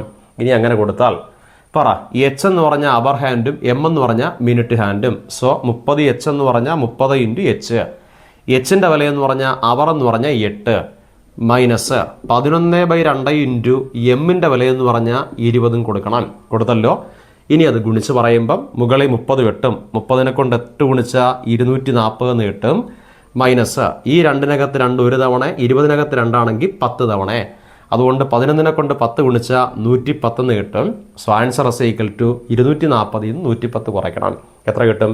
24 11 കുറച്ചാൽ 13 കിട്ടും. 0 കൊടുത്താൽ answer is equal to 130 degree ആയിരിക്കും ഈ കണക്കിൻ്റെ ഉത്തരം. ക്ലിയർ ആണ്? ഇത്രയേ ഉള്ളൂ. ഈ ഇക്വേഷൻ അങ്ങ് പഠിച്ചു വെച്ചോ. അത്രയ്ക്കധികം പ്രാധാന്യമുള്ള ക്വസ്റ്റ്യൻ ആയതുകൊണ്ടാണ് ഈ കണക്ക് ഞാൻ ഒന്നുകൂടെ പറഞ്ഞത്. ഒന്നുകൂടെ റിപ്പീറ്റ് ചെയ്തതിൻ്റെ റീസൺ അതാണ്. ഓക്കെ, ഈ ഇക്വേഷൻ പഠിക്കുക, ഈ കണക്ക് ചെയ്യുക. ക്ലിയർ? നമ്മുടെ 18ാമത്തെ ചോദ്യം നമ്മുടെ ഇന്നത്തെ ക്ലാസ്സിലെ ലാസ്റ്റ് ടോപ്പിക്കായിട്ടുള്ള ഒറ്റയാനിൽ നിന്നാണ്. ഒറ്റയാനെ കണ്ടെത്താനാണ്. ക്ലോക്കിനകത്ത് ഞാൻ ഒറ്റയാനിലേക്ക് പോവുകയാണ്. ഒറ്റയാനെ കണ്ടെത്താൻ 5 നമ്പർ ഉണ്ട്. ഇതിനകത്ത് ഒറ്റയാനെ കണ്ടെത്തണം. ഈ റീസൺ വെച്ചിട്ടാണ് നമ്മുടെ CPO എക്സാമിൻ്റെ ക്ലാസ്സിൽ റിവിഷൻ ക്ലാസ്സിൽ ഇതിൻ്റെ റീസൺ വെച്ച് നമ്മളൊരു കണക്ക് ചെയ്തിരുന്നു. ആ ചോദ്യം തന്നെയാണ് ആ CPO എക്സാമിനകത്ത് ചോദിക്കുകയും ചെയ്ത്. ആ റീസൺ തന്നെ ആയിരുന്നു. നമുക്ക് അതിലേക്ക് വരാം. ഇത്രയും മനസ്സിലാക്കിയാൽ മതി. ഈ 43 എന്ന് പറഞ്ഞ സംഖ്യയെ മറ്റൊരു സംഖ്യ കൊണ്ട് ഗുണിക്കാൻ പറ്റില്ല. കാരണം 43 എന്ന് പറഞ്ഞാൽ അത് പ്രൈം നമ്പറാണ്. 53 എന്ന് പറഞ്ഞ സംഖ്യയും മറ്റൊരു സംഖ്യ കൊണ്ട് ഗുണിക്കാൻ പറ്റില്ല, കാരണം 53 എന്ന് പറഞ്ഞാലും പ്രൈം നമ്പറാണ്, അഭാജ്യ സംഖ്യയാണ്. 73നെയും മറ്റൊരു സംഖ്യ കൊണ്ട് ഗുണിക്കാൻ പറ്റില്ല, കാരണം 73 പ്രൈമാണ്. 83നെ ഗുണിക്കാൻ പറ്റില്ല, കാരണം 83 പ്രൈമാണ്. ചുരുക്കി പറഞ്ഞാൽ ഇതെല്ലാം പ്രൈം നമ്പേഴ്സ് ആണ്. പക്ഷെ 63 അങ്ങനല്ല. 63നെ നമുക്ക് ഗുണിക്കാം. 21 ഗുണം 3 എന്ന് പറഞ്ഞാൽ 63 എന്ന് വെച്ചാൽ 63നെ മറ്റൊരു സംഖ്യ കൊണ്ട് ഗുണിക്കാം. സോ 63 എന്ന് പറഞ്ഞാൽ പ്രൈം നമ്പർ അല്ല. അതുകൊണ്ട് ഈ ചോദ്യത്തിൻ്റെ ഉത്തരം ബാക്കിയെല്ലാം പ്രൈം നമ്പറാണ്. ഈ സംഖ്യ പ്രൈം നമ്പർ അല്ലാത്തത് കൊണ്ട് ഈ കണക്കിൻ്റെ ഉത്തരം എന്ന് പറഞ്ഞാൽ 63 ആയിരിക്കും. 63 പ്രൈം നമ്പർ അല്ല, ബാക്കിയെല്ലാം പ്രൈം നമ്പറാണ്. So answer is equal to 63. ഉറപ്പായിട്ടും പ്രൈം നമ്പറിൽ നിന്നും നിങ്ങൾക്കൊരു കണക്ക് പ്രതീക്ഷിക്കാം. ഇത് തന്നെയാണ് ലാസ്റ്റ് നടന്ന CPOയുടെ എക്സാമിനകത്ത് ചോദിക്കുകയും ചെയ്തത്. പ്രൈം നമ്പർ ആയിരുന്നു. Okay, clear. നമ്മുടെ 19ാമത്തെ ക്വസ്റ്റ്യൻ ഒറ്റയാനെ കണ്ടെത്താനാണ്. ഓഡ് വൺ, അതങ്ങനെയാണ് ചോദ്യം അല്ലേ. വേർതിരിച്ച് കണ്ടെത്തണം, കൂട്ടത്തിൽ വ്യത്യസ്തമായിട്ടുള്ള കണ്ടെത്തണം. 5 ഓപ്ഷൻസ്: 216, 343, 484, 512, 729.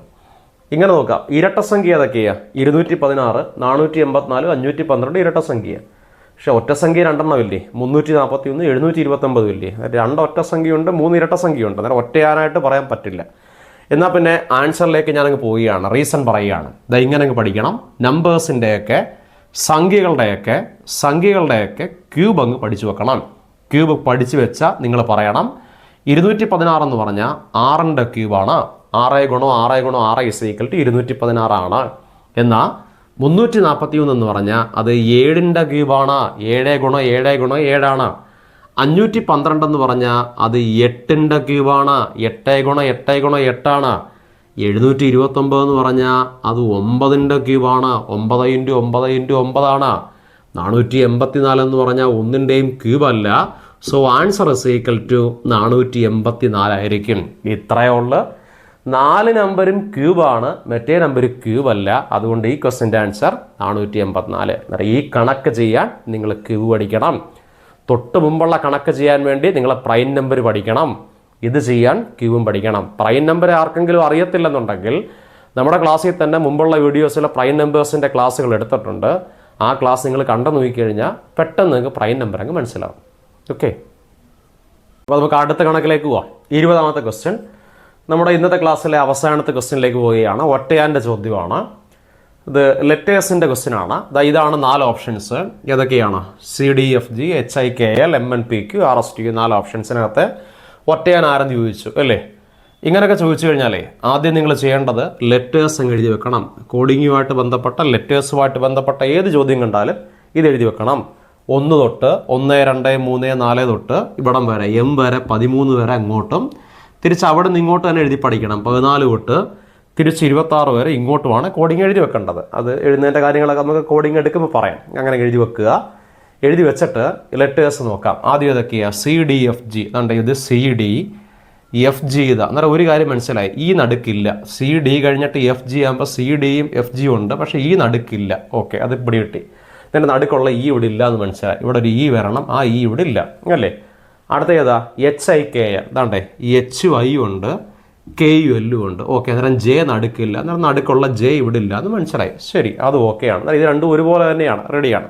അടുത്ത MNPQ. അന്നേരം ഇവിടെ M ഉണ്ട്, N ഉണ്ട്. പിന്നെ അടുത്ത ഏതാ? PQ ആകുമ്പോൾ MN കഴിഞ്ഞാൽ പിന്നെ PQ. അന്നേരം O നടുക്കുള്ള O ഇല്ല. സോ ഇവിടെ ഉള്ള O ഇല്ലെന്ന് മനസ്സിലായി. M N കഴിഞ്ഞാൽ പിന്നെ PQ. അന്നേരം നടുക്കുള്ള O ഇല്ല. അന്നേരം അത് മൂന്നും ഒരുപോലായി. ശരിയായി. അന്നേരം ഉറപ്പായി ആൻസർ മറ്റേ ഒറ്റയാനെന്ന് പറഞ്ഞാൽ ലാസ്റ്റ് കൊണ്ടായിരിക്കും മനസ്സിലായി. എന്നാലും നമുക്കിത് പറയാം. ഏതൊക്കെ? RS, RS. അടുത്ത ഏതാ? TU എന്ന് പറഞ്ഞാൽ അത് അടുപ്പിച്ചങ്ങ് വരുമല്ലേ. RSTU എന്ന് പറഞ്ഞാൽ നടുക്കൊന്നും ഇല്ലല്ലോ. So answer is equal to ബാക്കി എല്ലാത്തിൻ്റെയും നടുക്കൊരു ലെറ്റർ വരണം. ഇത് എല്ലാ നമ്പേഴ്സും ഉണ്ട്, അടുത്തടുത്ത് ഇരുന്നുകൊണ്ട് ഒറ്റയാനെന്ന് പറഞ്ഞാൽ ആൻസർ ഇസ് ഈക്വൽ ടു ഏതായിരിക്കണം? RSTU ആയിരിക്കും ഈ ക്വസ്റ്റ്യൻ്റെ ആൻസർ. ഇങ്ങനെ ലെറ്റേഴ്സിൻ്റെ കണക്കുകളൊക്കെ ചോദിക്കും. വളരെ എളുപ്പമായിരിക്കും. നിങ്ങൾ ആ ലെറ്റേഴ്സ് എഴുതുമ്പോൾ മനസ്സിലാവും ഇവിടെ E മിസ്സിങ് ആണ്, ഇവിടെ J മിസ്സിങ് ആണ്, ഇവിടെ ഇടയ്ക്കുള്ള O മിസ്സിങ് ആണ്, ഇവിടെ ഒന്നും മിസ്സിങ് അല്ല, എല്ലാം ഉണ്ട്. സോ അതാണ് മാറി നിൽക്കുന്നത്. So answer is equal to RSTU ആണ്. ക്ലിയർ? ഇന്ന് നമ്മൾ പറഞ്ഞ 20 ക്വസ്റ്റ്യൻസ്, 5 ടോപ്പിക്കിൽ നിന്ന് ബന്ധപ്പെട്ട 20 ക്വസ്റ്റ്യൻസ്. ഈ ചോദ്യങ്ങളൊക്കെ നിങ്ങൾ ചെയ്തു നോക്കുക. നിങ്ങളുടെ എക്സാമിനകത്ത് അതിൽ നിന്ന് ചോദ്യങ്ങൾ വരട്ടെ. മറ്റു ടോപ്പിക്കുകൾ ഇനിയുള്ള ബാക്കിയുള്ള ടോപ്പിക്കിൽ നിന്ന് ക്വസ്റ്റ്യൻസുമായിട്ട് നമുക്ക് പാർട്ട് 2 അടുത്ത വീഡിയോസിൽ കാണാം. ഓക്കെ.